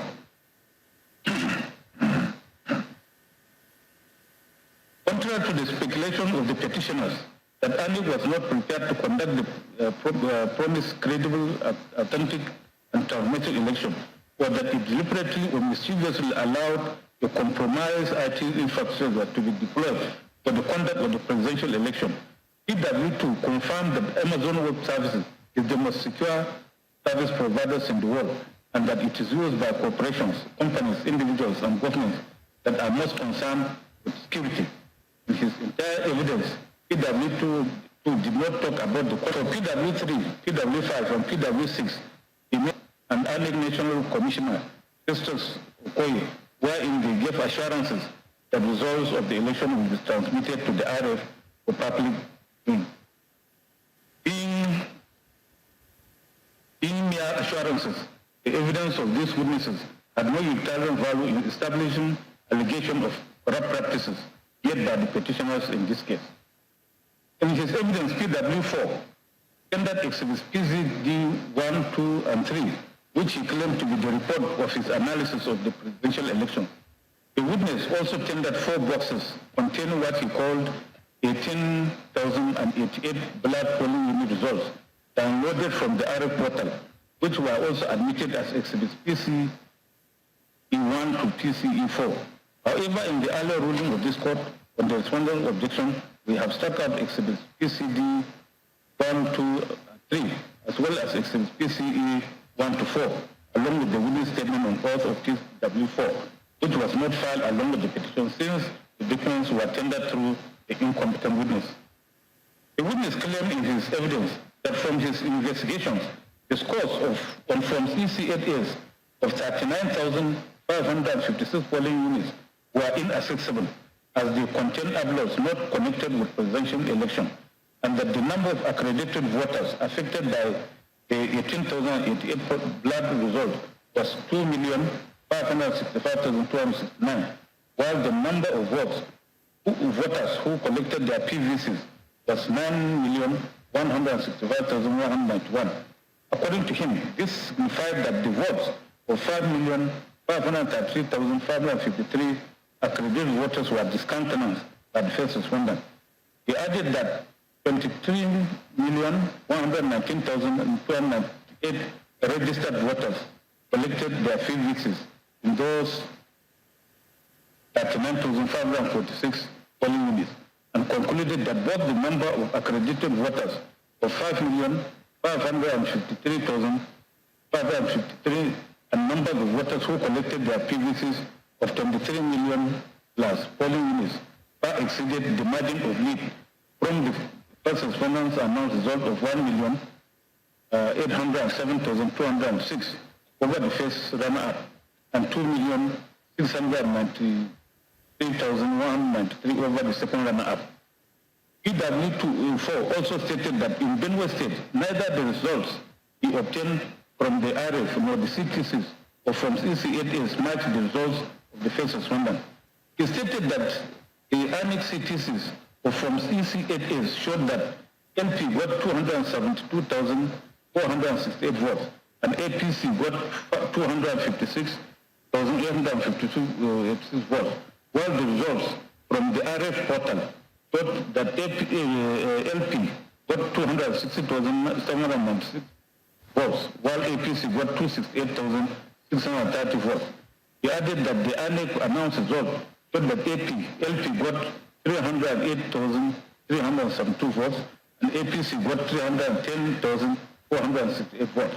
He concluded that by adding uncovered votes and deducting votes affected by overvoting, manipulation, alteration in Benue State, LP got 281,426 votes, while APC got 258,683 votes. A look at the 18,088 blood polling units results, which the witness claimed to have downloaded from the RF portal, showed that they were not certified by the first respondent. Being secondary evidence of public documents, they are clearly inadmissible. See Section 89E and 90E of the Evidence Act 2011, case of Emeka versus Ipiagu, others. Of note is that PW4 admitted under cross-examination by first respondent that the primary source of the data he used in his investigation is from the RF portal. This clearly means that he based his investigation on inauthentic data, since the essence of certification of public documents is to ensure authenticity of public documents. See the cases of Ebwe and Araka and Emmanuel versus Umana. Also under cross-examination, PW4 stated that his reference to Form EC8A and the result on RF portal are not the same thing, and that Form EC8A is a paper, while the result on RF is a copy of it. He particularly admitted that by his reference to blood from EC8As on the RF, he was not suggesting that the hard copies of Form EC8As are also blood. This admission by PW4 also dealt a death nail to the allegation made by the petitioners in paragraph 60 of the petition that the first respondent suppressed the first respondent's cause in 18,088 polling units by deliberately uploading unreadable and blood forms EC8As on the RF. In fact, PW4 had under cross-examination completely rubbished his own report when he admitted that the RF portal is not capable of collating and tabulating the election results, and that it is the image of the Form EC8A that is transmitted to RF, while the hard copy of Form EC8A is taken to the collation center, which he stated he is collected at the local government, state and national collation centers.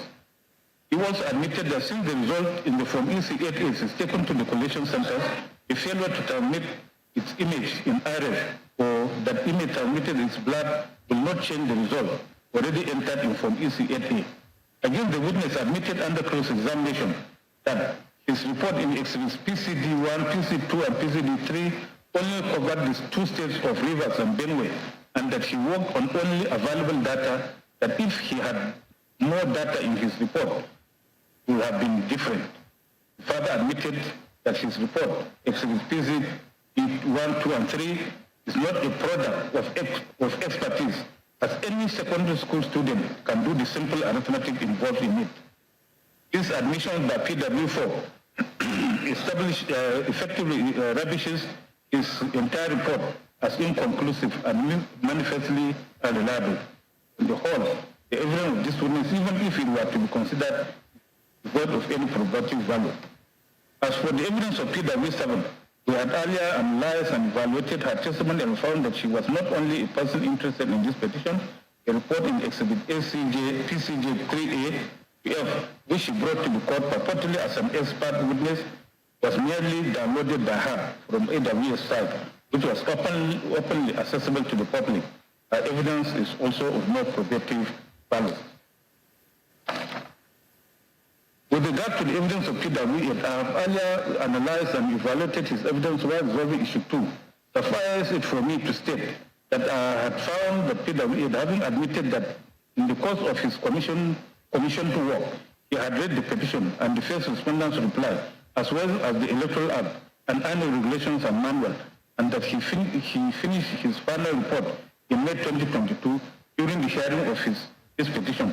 PW8 had practically worked to a predetermined answer, and his evidence was of no probative value.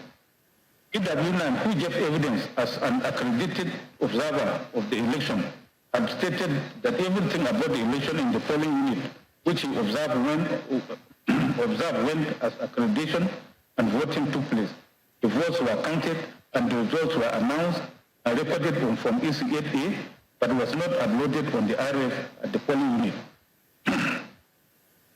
Under cross-examination by the respondents, he stated that from his observation, the election went on smoothly in his polling unit and that the election officials complied with the INEC regulations.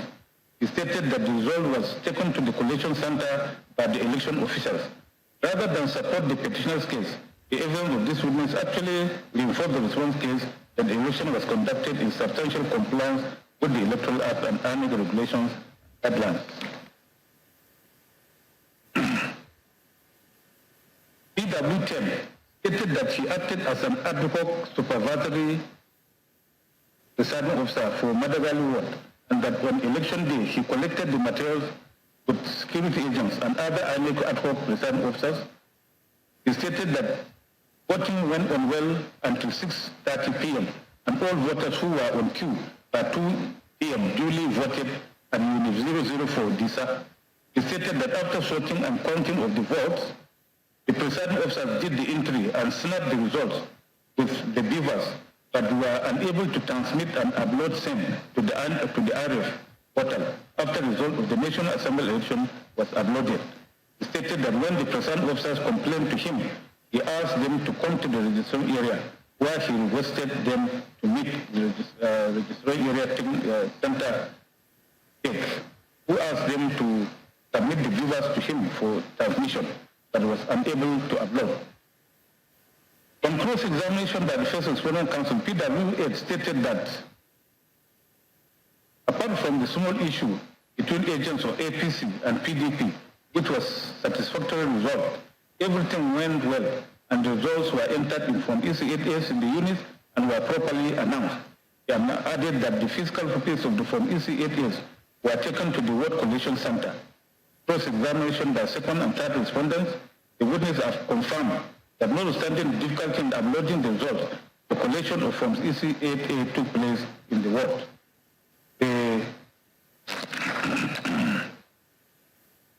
of this witness also support the case of the respondents rather than of the petitioners. PW's 11, head of the Legal Services National Information Technology Development Center, NIDA, merely stated that he was subpoenaed, produced and tendered the following documents. A. Correspondence of documents, letters, emails sent by him, or from Independent National Electoral Commission, the National Information Technology Development Agency, requesting for the IT clearance approval of the IT infrastructure to be deployed and were deployed by ANIC for the conduct of 2023 general election. B. The certificate of clearance approval issued by NIDA to ANIC pursuant to any request in A above. C. The report submitted by ANIC to NIDA containing certification for the testing review of the IT infrastructure deployed for the conduct of the 2023 general election. They stated that they don't have any of the documents in their office. Under cross-examination by the second and third respondents, he stated that the NIDA Act does not contain cyber security standards.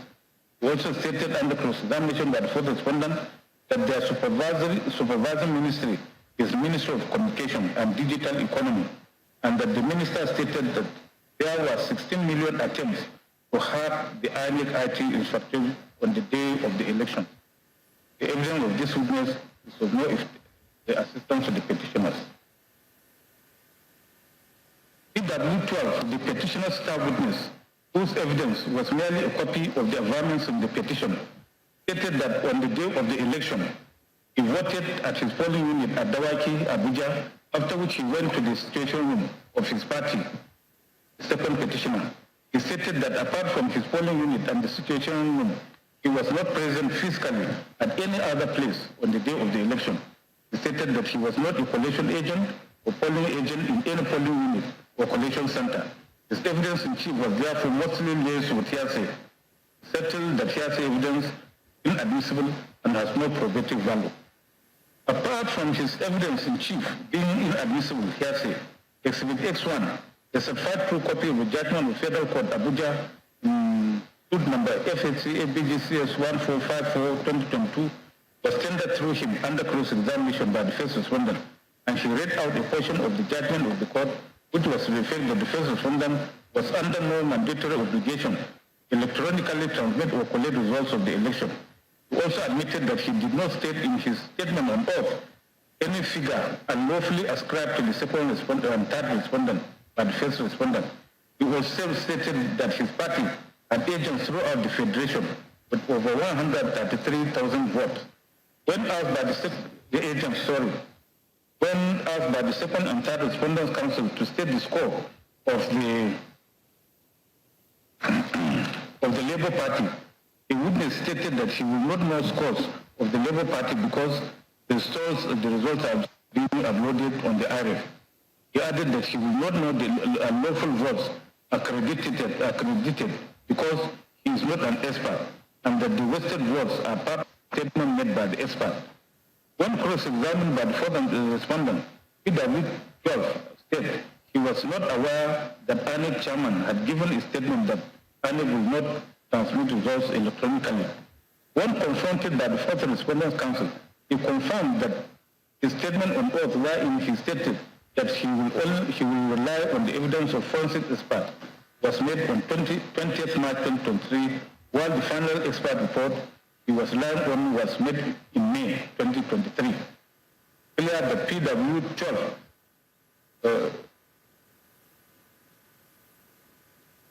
PW12 relied on an expert report that was not in existence at the time he made his statement.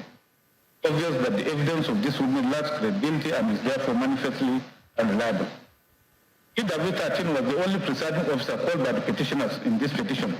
His evidence was that in his polling unit 035 at Open Field, Ward 04, Tukun local government area in Kaduna State, the election went well, and that thereafter all efforts to upload the presidential election results as captured in Form PC8A failed except the National Assembly source.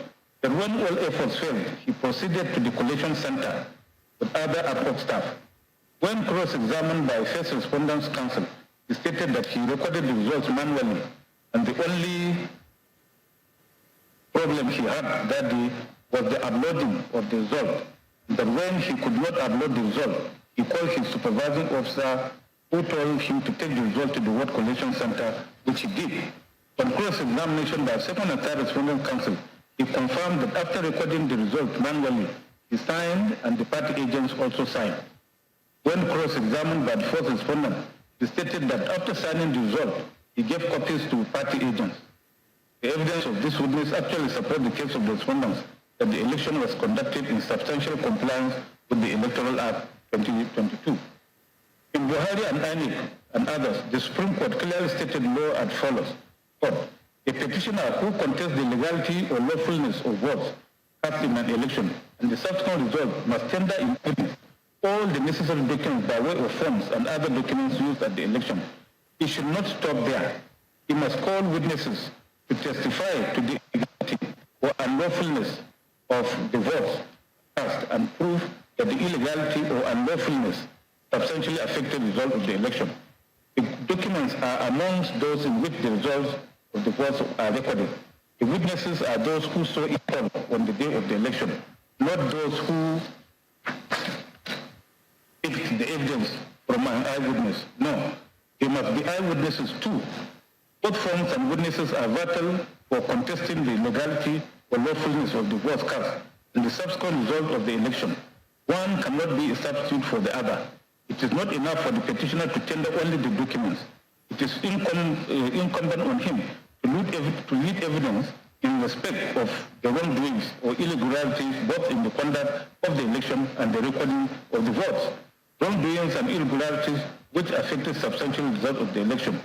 Proving an election petition or proof an election petition is not as easy as the Englishman finding coffee on his breakfast table and sipping it with pleasure, particularly in the light of Section 146(1) of the Electoral Act. The petitioner has a difficult, though not impossible task, close of court. P. Mohammed and Amada Fasatanladi and others. In this petition, where the petitioners have labeled several allegations against the first respondent, such as suppression of votes, unlawful reduction and inflation of results, uploading of fictitious results, misrepresentation, manipulation of results, where no election took place, and wrong computation of results, it is evident from the above that the petitioners have not laid any credible evidence to substantiate those allegations. Of the 13 witnesses recalled, only 2 are presiding officers who are present at the polling present at their polling units. Hence, the petitioners have not been able to establish any of those practices which they allege. The evidence of the witnesses which the petitioners call as experts to try to establish that the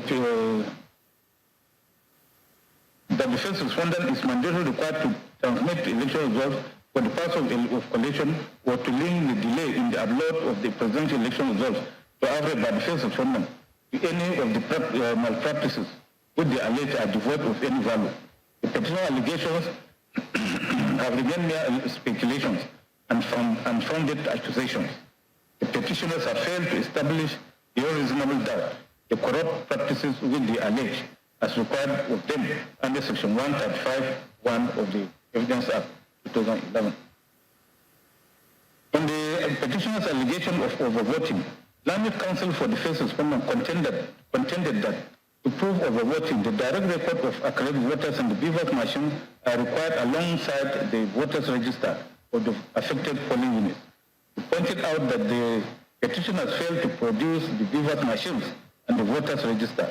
He submitted that the petitioners want this court to rely only on the expert opinion of PW4, which is not credible. He submitted that when PW4 was confronted with the results in polling unit 002 of Ward 7 of Begema, LGA, River State, which was part of his report on overvoting. In Exhibit PCD2, he stated that there was no overvoting, as the number of votes cast was 40, while the number of accredited voters was also 40. He relied on Oetala and INEC at this court to discountenance PW4's evidence of voting.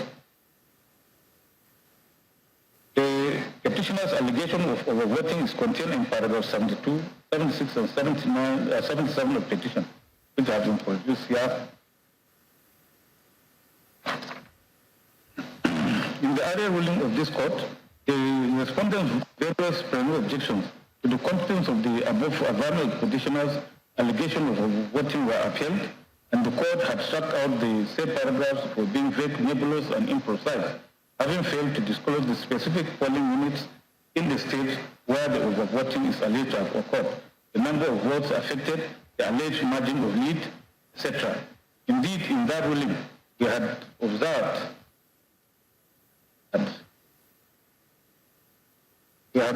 that the forensic report containing the details of the polling units and other information which the petitioner said they have incorporated to the pleadings by reference were not filed along with the petition as to be part of the pleadings. Proof of their allegation of voting, however, the petitioners solely relied on the evidence of PW4, the subpoenaed expert witness, as well as the forensic report made by him, which is contained in Exhibit PCD 1, 2, and 3. PW4's evidence was basically that from his investigation in Exhibit PCD 1, 2, and 3, he discovered that there was overvoting in 4,407 polling units, which affected 2,317,129 voters who had collected their PVCs. He stated that this also exceeds the margin of lead over 1,807,206 over the first runner-up. He also stated that from his analysis of River State results, the first respondent announced results which were inconsistent with those uploaded on the RF portal. PW4 also stated that from the Forms EC8As downloaded from the RF portal, there is evidence of manipulations and alterations in favor of APC and against the Labour Party LP. He stated that from the results on the RF portal, LP got 208,564 votes, while APC got 118,999 votes in River State, as against 175,071 votes for LP and 231,591 votes for APC. He concluded that when the unlawful votes are deducted, it will amount to 205,110 votes for LP and 84,108 votes for APC. In the ruling on objections to witnesses and documents made in the earlier part of this judgment, the witnesses stated on oath, the witness statement on oath of PW4 was one of those struck out for offending paragraph 45B of the first schedule to electoral act 2022, and not having been filed along with the petition. With the statement of PW4 struck out for being incompetent, exhibits PCD 1, 2, and 3, the forensic report tendered by him, were also struck out for being inadmissible. As stated earlier, the oral evidence of PW4 contained in his witness statement on oath and his report in exhibit PCD 1, 2, and 3 are the only evidence adduced by the petitioners to establish the allegation of overvoting. With the witness statement on oath of PW4 having been struck out for being incompetent, and the forensic report in exhibits PCD 2, 1, 2, and 3 also struck out for being inadmissible, there was no other evidence to substantiate the petitioner's allegation of overvoting. The petitioners have therefore failed to prove their allegation of overvoting. Issue 3 is also resolved against the petitioners. So based on the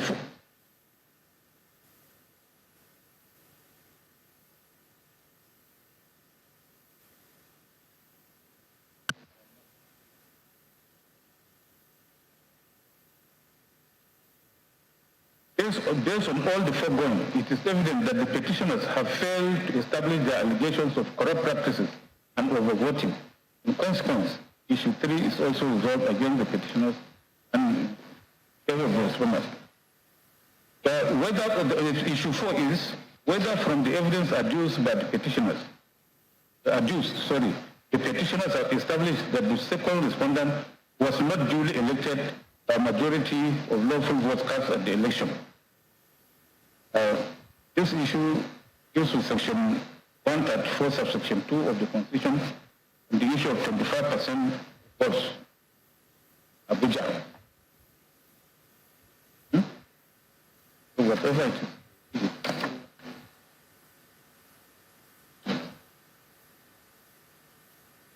What did I?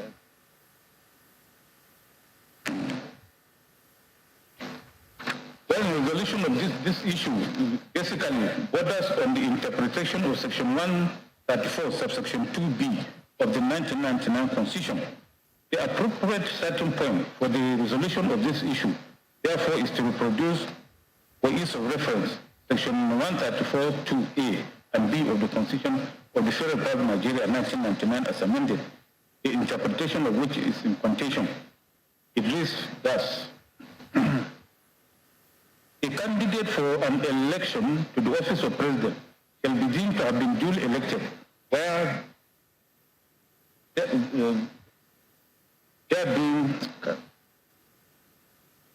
there being more than two candidates for the election. A, he has the highest number of votes cast at the election, and B, he has not less than 1/4 of the votes cast at the election in each of at least 2/3 of all states in the Federation and the Federal Capital Territory. The contention is as to the interpretation to be accorded to paragraph B of subsection 2 of section 134 quoted above. In particular, the contention is whether or not by the wordings in that paragraph, a candidate must, in addition to scoring not less than 1/4 of the votes cast in at least 2/3 of the states in the Federation, also score 1/4 of the votes cast in the Federal Capital Territory, Abuja, before he can be deemed to have been duly elected. In other words, whether in determining 2/3 of the states of the Federation in the Federal Capital is to be included and regarded as one of the states of the Federation, or his status is to be regarded as distinct from the other states of the Federation. Thus, that scoring 1/4 of votes in the FCC is a mandatory requirement for a candidate to be deemed duly elected as president. It is pertinent to state that unlike interpretation of statutes, the interpretation of the Constitution has its own guiding principles. We'll look at the principles as stated in Federal Republic of Nigeria versus Ganjua, reported in the electronic reports, where the Supreme Court succinctly reviewed cited cases on interpretation of the Constitution and outlined these principles, guiding principles as follows. A, in interpreting the Constitution, which is the supreme law of the land, mere technical rules of interpretation of statutes will be avoided so as not to defeat the principles of government enshrined therein. Hence, a broader interpretation should be referred unless there is something in the text or in the rest of the Constitution to indicate that a narrower interpretation will best carry out the objects and purpose of the Constitution. B, all sections of the Constitution are to be construed together and not in isolation. C, where the words are clear and unambiguous, a literal interpretation will be applied. Thus, according to words, their plain and grammatical meaning. D, where there is ambiguity in any section, the holistic interpretation would be resorted to in order to arrive at the intention of its framers. E, since the draft person is not known to be extravagant with words or provision, every section should be construed in such a manner as not to render other sections redundant itself, then in the other legislation. The proper approach to the construction of the Constitution should be one of liberalism, and it is improper to construe any of the provisions of the Constitution as to defeat the obvious ends which the Constitution was envisaged to achieve. In the case of Matthew Radu and the state, Bendel State was Attorney General Federation, Buhari, Obasanjo, Savannah Bang, Ajilo, Abia State was AG Federation. In finding appropriate answer to this issue, are we to observe first that, with all due respect to counsel to the petitioners, their interpretation of Section 134, subsection 2B of the Constitution, founded principally on a fixation that the word "and" appearing between the phrases, he has not less than 1/4 of the votes cast at the election in each of at least 2/3 of all states of the Federation, and the federal capital territory of Abuja is completely fallacious, if not outrightly ludicrous. Even their recourse to the case of Abubakar and Yaradua does not help their argument because the JSC made it clear that a purposive rule of interpretation will not be appropriate where the intention of the lawmaker is clear, precise, and unequivocal. So much so that a person can say, yes, this is what the lawmaker has in mind. Thus, in the interpretation of the Constitution, the principles upon which the Constitution was established, rather than the direct operation or literal meaning of the words used, measure the purpose and scope of its provision. The Global Excellence Communication Limited, Donald Duke, AG Bendel State AG Federation Saraki versus FRM, Sky Bank PLC, Elim versus Gobang. That this is the position is not at all open to doubt. In Bronic Motors Limited versus Wema Bank Limited, Nnamani JC or Blessed Memory, speaking from the upper court, confirmed it when, after a painstaking analysis of the cases on the point, said at pages 30 to 32 that quote, a constitution is a living document, not just a statute, providing a framework for the governance of a country, not only for now, but for generations yet unborn. In construing it, undue regard must not be paid to merely technical rules. Otherwise, the objects of its provisions, as well as the intention of the framers of the Constitution, will be frustrated. As stated in Minister of Home Affairs versus Fisher, the constitutional requirement should not necessarily be construed in a manner according to rules which apply to acts of Parliament. Although the manner of interpretation of constitutional instruments should give effect to the language used, recognition should also be given to the character and origins of the instrument. Such an instrument should be treated as sui generis, calling for principle of interpretation of its own, suitable to its character, without necessary acceptance of all the presumptions that are relevant to legislation or private law. It has also been accepted by all our courts that a broad and liberal interpretation should prevail in interpreting the provisions of our Constitution, although one has constantly to bear in mind the object which such provisions were intended to serve. Udo Udoma, JSC, very aptly stated this in Matthew Review and the State, where the learned justice said, my lords, it is my view that the approach of this court to the construction of the Constitution should be, and so it has been, one of liberalism, probably a variation of the theme of the general maxim, ut tres magis valiat cum tireat. I do not conceive it to be the duty of this court to construe any of the provisions of the Constitution as to defeat the obvious ends the Constitution was designed to serve, where another construction, equally in accordance with the words and sense of such provisions, will serve to enforce and protect such a clause of court. Some years down the line, in Global Excellence Communications Limited versus Donald Duke, Onogian JSC, later CGM, reiterated the relevant principle of the interpretation of the Constitution, which is lordship saying, among others, at page 19. Follow. The principles upon which the Constitution was established, rather than the direct operation or literal meaning of the words used, measure the scope and purpose of its provisions. The words of the Constitution are therefore not to be read with stultifying narrowness. Clause of court. All these were further followed by this court recently in Federal Republic of Nigeria versus Muhammadu Maigari Dingyadi in the following ways at page 3 of the report. One main guiding post is that the principles upon which the Constitution was established, rather than the direct operation or literal meaning of the words used, measure the purpose and scope of its provisions. The Global Excellence Communication and other cases. There is always a need for the fulfillment of the object and true intent of the Constitution. Therefore, the Constitution must always be construed in such a way that it protects what it sets out to protect and guide what it's meant to guide. The Adeleke or your State House Assembly, in interpreting the Constitution of a nation, It is the duty of the court to ensure the words of the Constitution preserve the intent of the Constitution.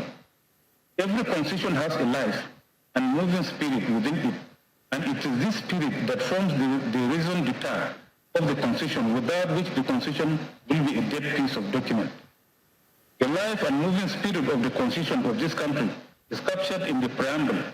It has been held that when a constitutional provision is interpreted, the cardinal principle is to look to the preamble to the Constitution as guiding star, and the directive principles of state policy as the book of interpretation, and that while the preamble embodies the hopes and aspirations of the people, the direct principles set out the proximate grounds in the governance of the country. Thakur and Women of India. In other words, in interpreting the words of Section 212(1)(a) of the 1999 Constitution as amended, the court should be guided by principles upon which the Constitution was established, rather than by direct operation or literal meaning of the words used in the provision. And where the literal meaning of the words used are not in consonance with the guiding principles, literal interpretation must be jettisoned to another approach that accords with the guiding principles of the Constitution. The interpretation that would serve the interests of the Constitution and best carry out its objects, purpose must always be part. Close of court. Following these well-settled principles, our first port of call in unlocking the argument of the petitioners is the preamble to the 1999 Constitution and the direct principles of state policy contained therein, all of which embody the principles of the Constitution. The preamble to the 1999 Constitution loudly proclaims equality between citizens as its cornerstone, among others. Thus, we, the people of the Federal Republic of Nigeria, having firmly and solemnly resolved and to provide a constitution for the purpose of promoting the good government and welfare of all persons in our country on the principles of freedom, equality, and justice, and for the purpose of consolidating the unity of our people.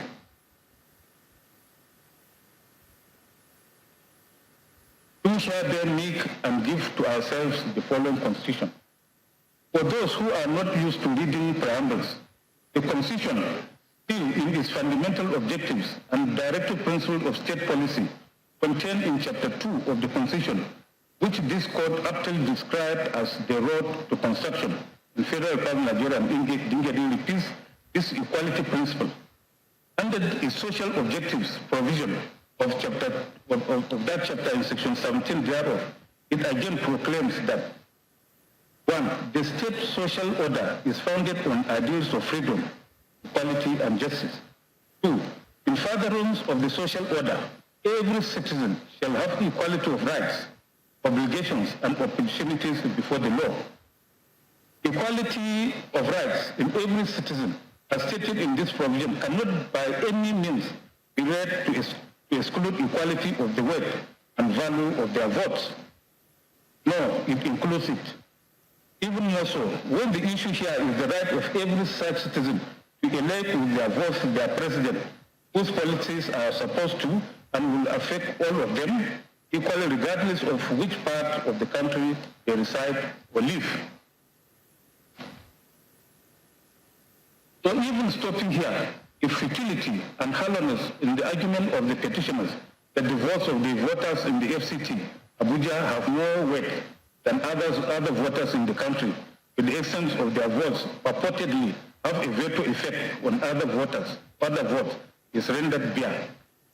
That notwithstanding, let us still proceed to consider for whatever it is worth their interpretation of Section 134, subsection 2B of the same 1999 Constitution, which incidentally centers around the word "and," that provision. In the first place, the settled position of the law is that in interpreting a constitutional provision of the court should be guided by the principles upon which the Constitution was established, rather than by the direct operation or literal meaning of the words used in the provisions. And while the literal meaning of the words used are not in consonance with the guiding principles, literal intention must be jettisoned for another approach that accords with the guiding principles of the Constitution. It is quite clear that a calm reading of Section 134(2)B of the Constitution will leave no one in doubt that the use of the word "and" by the framework between the words all states in the Federation and the Federal Capital Territory Abuja indicates nothing more than that the framers understandable desire for consistency in referring to the Federal Capital Territory by that name, as it is done all through the Constitution whenever reference is made to the Federal Capital Territory. The words and Federal Capital Territory Abuja do not by any means imply the meaning imputed to it by the petitioners. In any event, Section 299 of the Constitution dispels any lingering doubt that may still be existing in anyone's mind by stating that the provisions of this Constitution shall apply to the Federal Capital Territory Abuja as if it were one of the states of the Federation, NABC. This provision states most unequivocally that the entire provisions of the Constitution shall apply to the Federal Capital Territory as if it were one of the states of the Federation. It is noteworthy that the punctuation mark employed by the framers immediately after the part of that provision ending with Federation, emphasized by me, is a semicolon. This function is, in a sentence, is to separate independent clauses of the compound sentence. The Merriam-Webster's online dictionary, which defines semicolon as a punctuation mark used chiefly in a coordinating function between major sentence elements, such as independent clauses of a compound sentence. Wikipedia also explains its use thus. In the English language, a semicolon is most commonly used to link two independent clauses that are closely related in thought, such as when restating the preceding idea with a different expression. The point being made here is that, contrary to the position of the petitioners, by the express provisions of Section 299 above, the provisions of the entire Constitution shall apply to the Federal Capital Territory as if it were one of the states of the Federation. This means that Section 134, Section 2B of the same Constitution requiring a president candidate to poll at least 1/4 of the votes cast in 2/3 of the states of the Federation in order to be returned elected means nothing more than that the Federal Capital Territory shall be taken into account in calculating the state 2/3 of states of the Federation. In other words, the FCT is no more than one of the states of the Federation for the purpose of that calculation. Nothing more than that can be implied or inferable from Section 134, subsection 2B of the Constitution. If anything, this position is confirmed in the cases of Bakari and Ogundipe, where it was said by the Apex Court that by virtue of the provision of Section 299 of the Constitution, it is clear that the Federal Capital of Nigeria has the same status of a state. It is as if it is one of the states of the Federation. And in Ibori versus Uboru, where it was confirmed by this court that the Federal Capital Territory Abuja is to be treated like a state by virtue of Section 299 of the Constitution. If the Federal Capital Territory Abuja is to be treated like any other state, then it is not superior to or inferior to any other state in Nigeria. It is also my considered view that if the framers had wanted to make scoring 1/4 of votes cast in the Federal Capital Territory Abuja a specific requirement for the return of a presidential candidate, they would have made that intention plain by using words that clearly interpret the scoring of 1/4 of votes in the Federal Capital Territory as a distinct requirement. As expressly stated in Section 299 of the Constitution, for the purposes of fulfilling the requirements of Section 134, subsection 2B of the Constitution, for return of a presidential candidate as duly elected, the Federal Capital Territory Abuja is to be treated as one of the states in the calculation of 2/3 of the states of Federation. Thus that if the candidate polls 25% or 1/4 of votes in 2/3 of 37 states of the Federation, FCT Abuja inclusive, the presidential candidate shall be deemed to have been duly elected even if he fails to score 25% of the votes cast in the Federal Capital Territory Abuja as the second respondent did. In conclusion, I hold without any equivocation that in a presidential election, polling 1/4 or 25% of total votes cast in the Federal Capital Territory is not a separate precondition for a candidate to be deemed as duly elected under Section 134 of the Constitution. And consequently, issue 4 is also resolved against the petitioners and in favor of the respondents. It is right, Lord, that there is a rebuttable presumption of regularity with respect to election results, and it is for a petitioner who challenges that result to rebut that presumption with credible evidence. This settled principle was stated by the Supreme Court in Buhari and Anil, and Nelson and Peter Said, others. Also in Udom Gabriel Emmanuel versus Umana, Ukon Umana, and others. Those citations apart. I have also referred to Abubakar and Yaradua, Louis versus Anil, Kiriko, Duluma, Hope, as Barrister Joseph Ella and others. From the foregoing, it is clearly evident that the petitioners have failed to discharge the burden of proof placed on them by law. They have failed to prove any of the 3 grounds contained in paragraph 20 of this petition. They have not been able to meet any cogent, credible, and acceptable evidence to rebut the legal presumption of correctness of the result of presidential election held on 25th February 2023, led by the first respondent. Having resolved all issues, 4 issues in this petition against the petitioners, this petition is clearly unmeritorious. As I stated earlier, it's a consolidated petition. So when we examine that of petition number 4, our learned brothers state their own position. And number 5, sorry.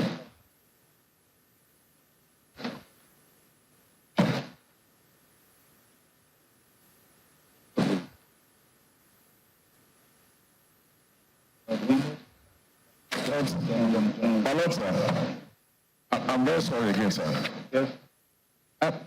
Even if your lawsuits are going to say, your brethren are going to say their piece later on, sir, at least your own, my lord, well, you all should be rested and say it is either dismissed or is allowed.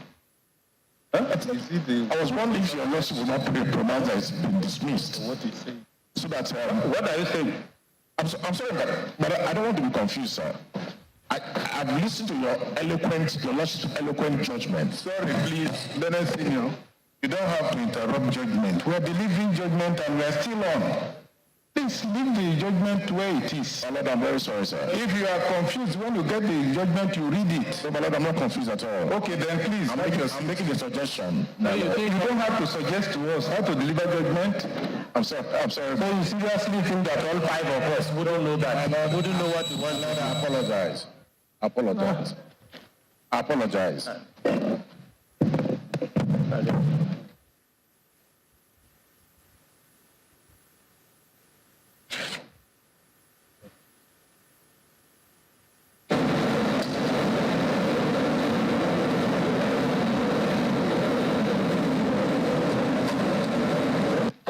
Yes. Better we finish. Better we proceed. Better we proceed.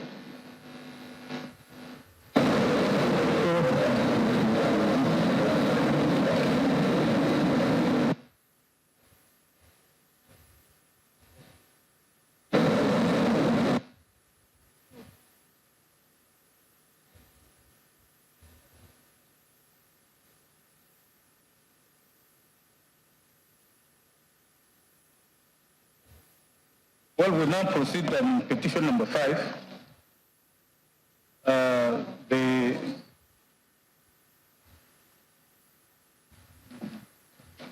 The motions in that petition will be read by my learned brothers, by my extreme rights.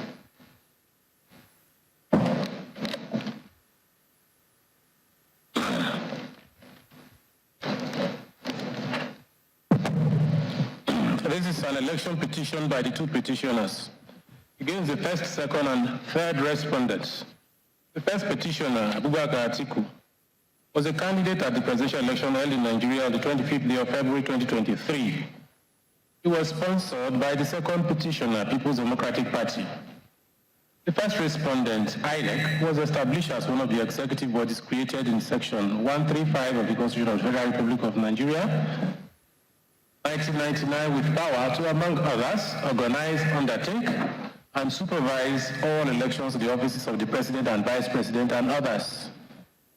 On Saturday, the 25th of February 2023, the first respondent conducted election to the office of the President and the Vice President of the Federal Republic of Nigeria and the National Assembly simultaneously.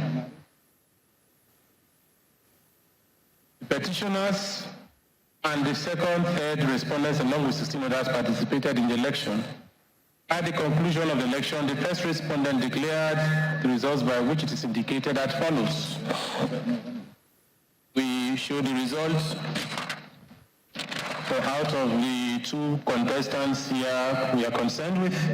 The APC of Tinubu Bola Ahmed and Tinubu Bola Ahmed scored were declared to have polled 8,794,726 votes, and Atiku and the PDP 6,984,520 votes. Petitioners were aggrieved by the outcome of the election, so they filed jointly this petition to challenge this election. The grounds of the petition were four, and these were stated as follows. One, that the election of second respondent is invalid by reason of non-compliance with the provisions of the Electoral Act 2022. The election of the second respondent is invalid by reason of corrupt practices. The second respondent was not duly elected by a majority of lawful votes. The second respondent was at the time of election not qualified to contest the election. The petitioners are seeking the following release that it may be determined that second respondent was not duly elected by the majority of lawful votes cast in the election, and therefore the declaration and return of the second respondent as the winner of the presidential election of the 25th of February 2023 is unlawful, wrongful, unconstitutional, undue, null and void, and of no effect whatsoever. Be that it may be determined that the return of second respondent was by the first respondent was wrongful, unlawful, undue, null and void, having not satisfied the requirements of the Electoral Act and the Constitution of the Federal Republic of Nigeria, which mandatorily requires the second respondent to score not less than 1/4 or 25% of the lawful votes cast at the election in each of at least 2/3 of the states in the Federation, and they put the "and" in capital letters, and the Federal Capital Territory, Abuja. See that it may be determined that the second respondent was at the time of the election not qualified to contest the said election. See that it may be determined that the first petitioner having scored the majority of lawful votes cast at the presidential election of Saturday, 25th February, be returned as the winner of the said election and be sworn in as duly elected president of the Federal Republic of Nigeria. In the alternative, another directing the first respondent to conduct a second election runoff, in brackets, between the first petitioner and second respondent. In the further alternative, that the election to the office of the President of Nigeria held on 25th February be nullified and a fresh election rerun be ordered. G, any such further others as the Honorable Court may deem fit to make in the interest of justice. Upon being served the petition, the respondents join issues with it by filing the respective replies, incorporating preliminary objections and made other applications. Some of the applications filed by the parties were heard and rulings delivered at the pre-hearing stage, while some were heard and rulings on them reserved in the time of the judgment of the court. We now proceed to consider them. 7 applications were filed and argued by the respondents during the pre-hearing session of this petition. 2 each of the said applications were filed by the first and second respondents, while 3 were filed by second respondent. First respondents' 2 applications were filed on the 19th of April this year and the 9th of May. The first of his 2 applications dated and filed on the 19th, which also largely reflect the position of second respondent in his first 2 applications and third respondent in his first application. First respondent sought an order striking out paragraphs 92. We gave the paragraphs of the petition on the grounds of their vagueness. There's several paragraphs which you get there as you get your the judgment. For being generic, imprecise, and lacking in specificity to elicit a reply from it. B, an order striking out paragraphs 129 and 138 of the petition for failure to join necessary parties. Among other grounds, the 2 necessary parties are Yaya Bello and one Adevo, the chairman of a local government in Kogi State. 3, another striking out the ground of the petition that second respondent did not score majority of lawful votes as contained in paragraph 16C of the petition for incompetence and lacking in specificity and materials in the pleading for a sustenance. Consequent to part 1 to 3 above, another striking of paragraphs A and B, and D are sought in paragraph 130 of the petition, and another striking out the ground of the petition that the election is invalid by reason of non-compliance. Consequent upon 5 above, another striking out the ground of the petition alleging that the election of the second respondent is invalid by reason of corrupt practices as contained in paragraph 16B of the petition for lacking specificity and material parts in the pleading for a sustenance. 7, another striking out the ground of the petition that the second respondent was at the time of the petition not qualified to contest the election as contained in paragraph 16A of the petition for lacking specificity. 8, another striking out the ground of the petition that the second respondent was at the time of the election not qualified to contest the election. 9, consequent upon 1 to 8 above, another striking out and dismissing the petition for being incompetent. Frivolous, vexatious, abusive. In the alternative to the above, another striking out paragraphs prayers A, B, C, and D of the petition are sought in paragraph 150 for being incongruous, contradictory, and self-defeatist. The grounds of the petition were stated there, and we set them out, which you get. Second respondent also filed a similar preliminary objection, application first, preliminary objection, seeking striking out of the petition or portions of it. A single prayer on the application is 1 is an order of the court striking out jointly and or severally paragraphs 14 and 15, 19 to 81, 87 to 104, 108 to 128, and 133 to 150 of the petition for being fundamentally defective. The third respondent on this part in his first application on the same issue filed, we gave the day, sought similar prayers like first and second respondents. All 3 respondents also had issues with the replies petitioner served on them in response to their own replies. Their main complaint this time is that the said replies went beyond the ambit of replies and raised new issues and facts like particulars of the non-qualification of second respondent for the election and his dual citizenship of Republic of Guinea, all of which, according to the reply of the petitioners, impacts on his qualification as a candidate for the election. Those new facts, the complaint tended to amend or reconstruct the petition and so overreach them, even as they do not have any further opportunity to join issues petitioners on them. Other paragraphs of the replies, they said, did not raise new issues, but merely repeated averments already contained in the petition, and so have no place in the reply. For these same reasons, they sought striking out with the additional statement, witness statements on oath, and list of documents that accompany the said replies. Besides the above, second respondent had a third application that was peculiar to it. In the said application, which was also filed on the 13th of May 2023, second respondent again sought the striking out of the entire petition, this time on the following 4 grounds. The entire petition constitutes a gross abuse of the process of court by reason of an originating summons in suit number SCCV 354-2023, filed by the Attorneys General of Adamawa, Akwa Ibom, Delta, Edo, and Sokoto states. All of them controlled by the second respondent, as he put them, as he called them, as second respondent put it, at the Supreme Court of Nigeria against the Attorney General of the Federation, where the said plaintiffs raised against the Attorney General of the Federation the same issue we have. First respondent's failure to transfer or transmit poll unit results from his BVAS to his result viewing portal IREV in the 25th February 2023 general elections. The plaintiff during the first respondent mentioned sought in their suit declarations that the 2023 elections were fundamentally flawed and so invalid, null and of no effect, which is what petitioners also seek here. So this petition constitutes gross abuse of process. There were other grounds for that application, as I shall show later when considering it. All 7 applications were supported with affidavits and written submissions of applicants, which were in turn countered by the petitioners, which counter defense. I shall group the fact to the validity of the petition, and now its paragraph leaves claims and grounds on which it was sought. First respondent's first application, that is the one filed on 9th of April, I start with that one. First respondent set out the following issues for determination in his 9th April 2023 application. Set them out. It argues its issues 1 and 3, you get it, so there's no point arguing it, time is going. It argues its issues 1 and 2 above separately and took issues 3 and 4 together.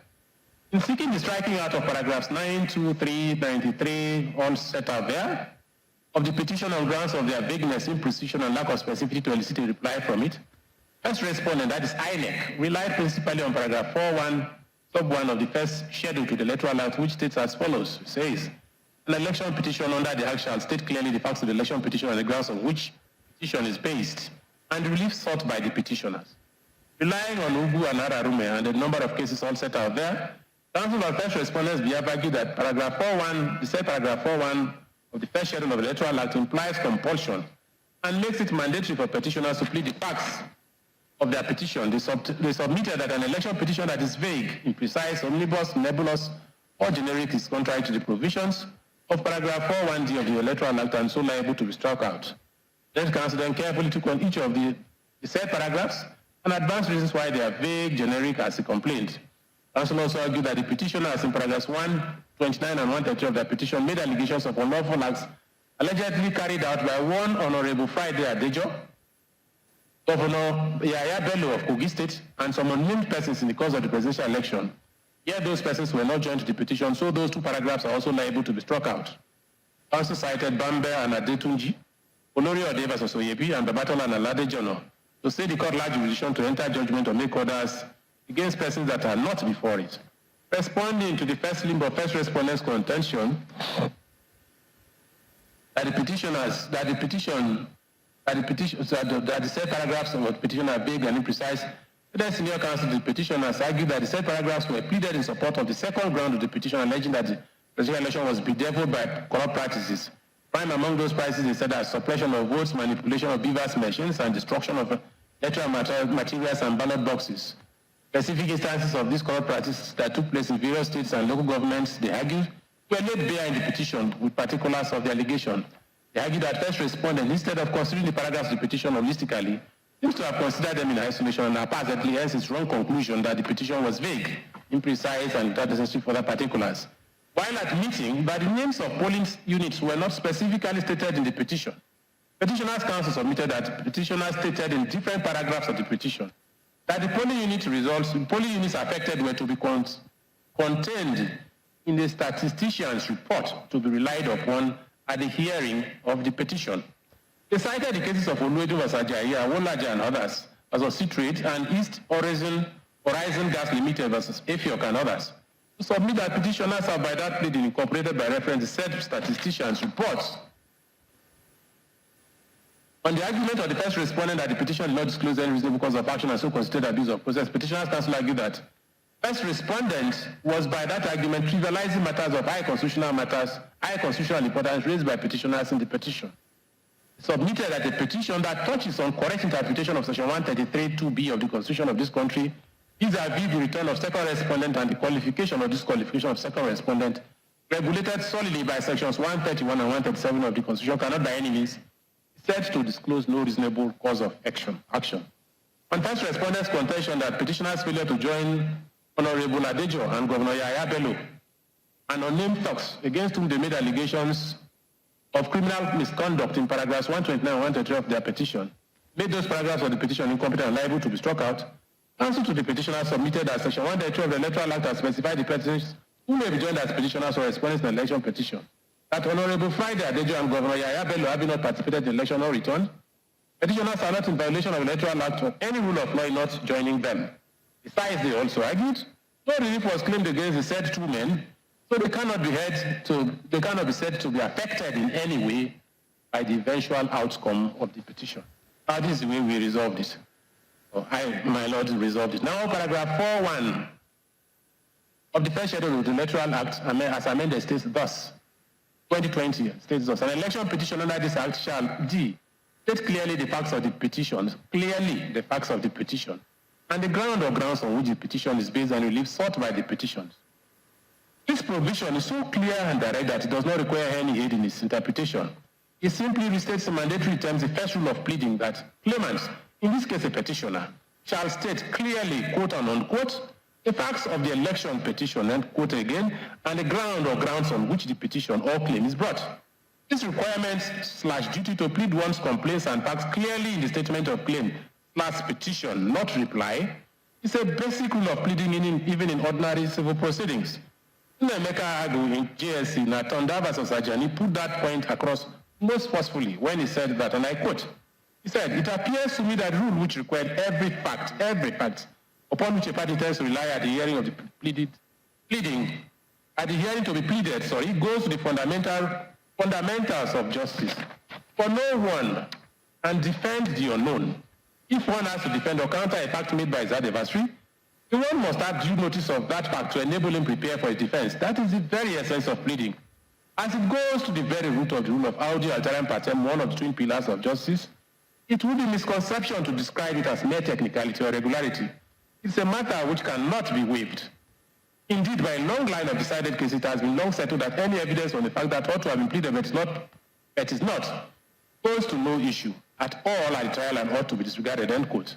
Now, the complaint of first respondent is that the petitioner said the petitioner did not state their case as clearly as required by Section 41D of the Electoral Act, 2002. It complains that petitioner's complaints were vague, imprecise, and lacking in particulars. It does not appear to me that this complaint can by any means be waved away as idle. If anything, even the petitioners seem to have admitted that they did not plead those necessary facts. But their response to that contention, as shown earlier, is that they pleaded a statistician's report, which contains the required details of the polling units where the corrupt practices they alleged took place. Incidentally, the said report, a very voluminous four-part document, the later tendered through his maker, Mr. Samuel Oduto, PW1, during the trial, shows on his face that it did not even exist at the time they filed their petition, and so was not served on respondents along with the petition to enable them exercise their constitutionally guaranteed right of responding fairly to the corrupt practices, quote and unquote, alleged particularized in it, and if necessary, also engage their own experts to reply to it. Engage their own experts to reply to it.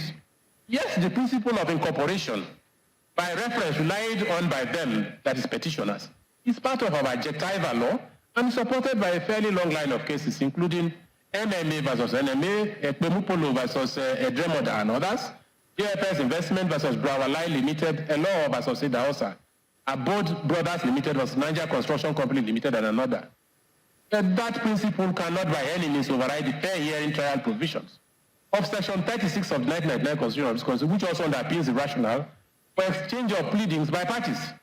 See once again the dictum of Unameka and Atondana Ajani already quoted.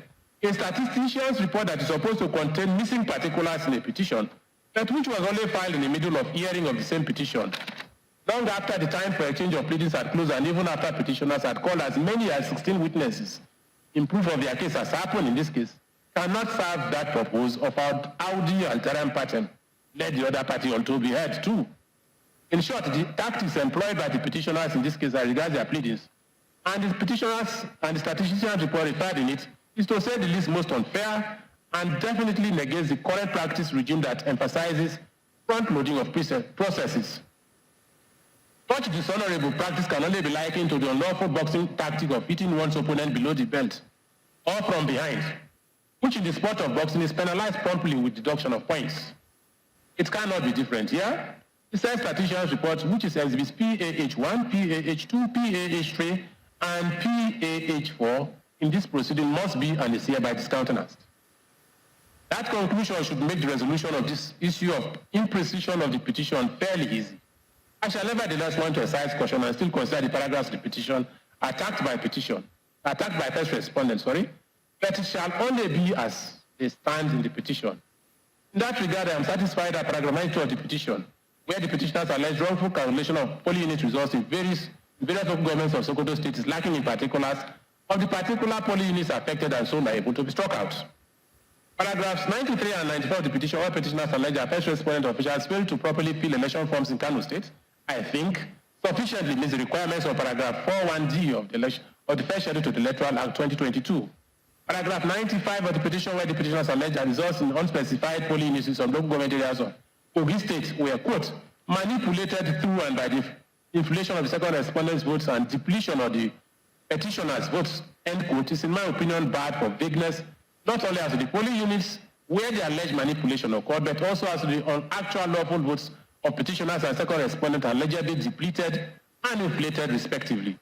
The need to plead the exact figures of votes affected by the alleged manipulation becomes even more crucial, in my opinion, when account is taken of paragraph 15 of the first schedule of the Electoral Act, stating that, and I quote, this is what that paragraph 15 says, when a petitioner claims a seat alleging that he had the highest number of valid votes cast at the election, which is what the petitioners are doing here, the party defending the election or return shall set out clearly in his reply particulars of the votes, if any, which he objects to, and the reason for his objection against such votes showing how he intends to prove at the hearing that the petitioner is not entitled to succeed.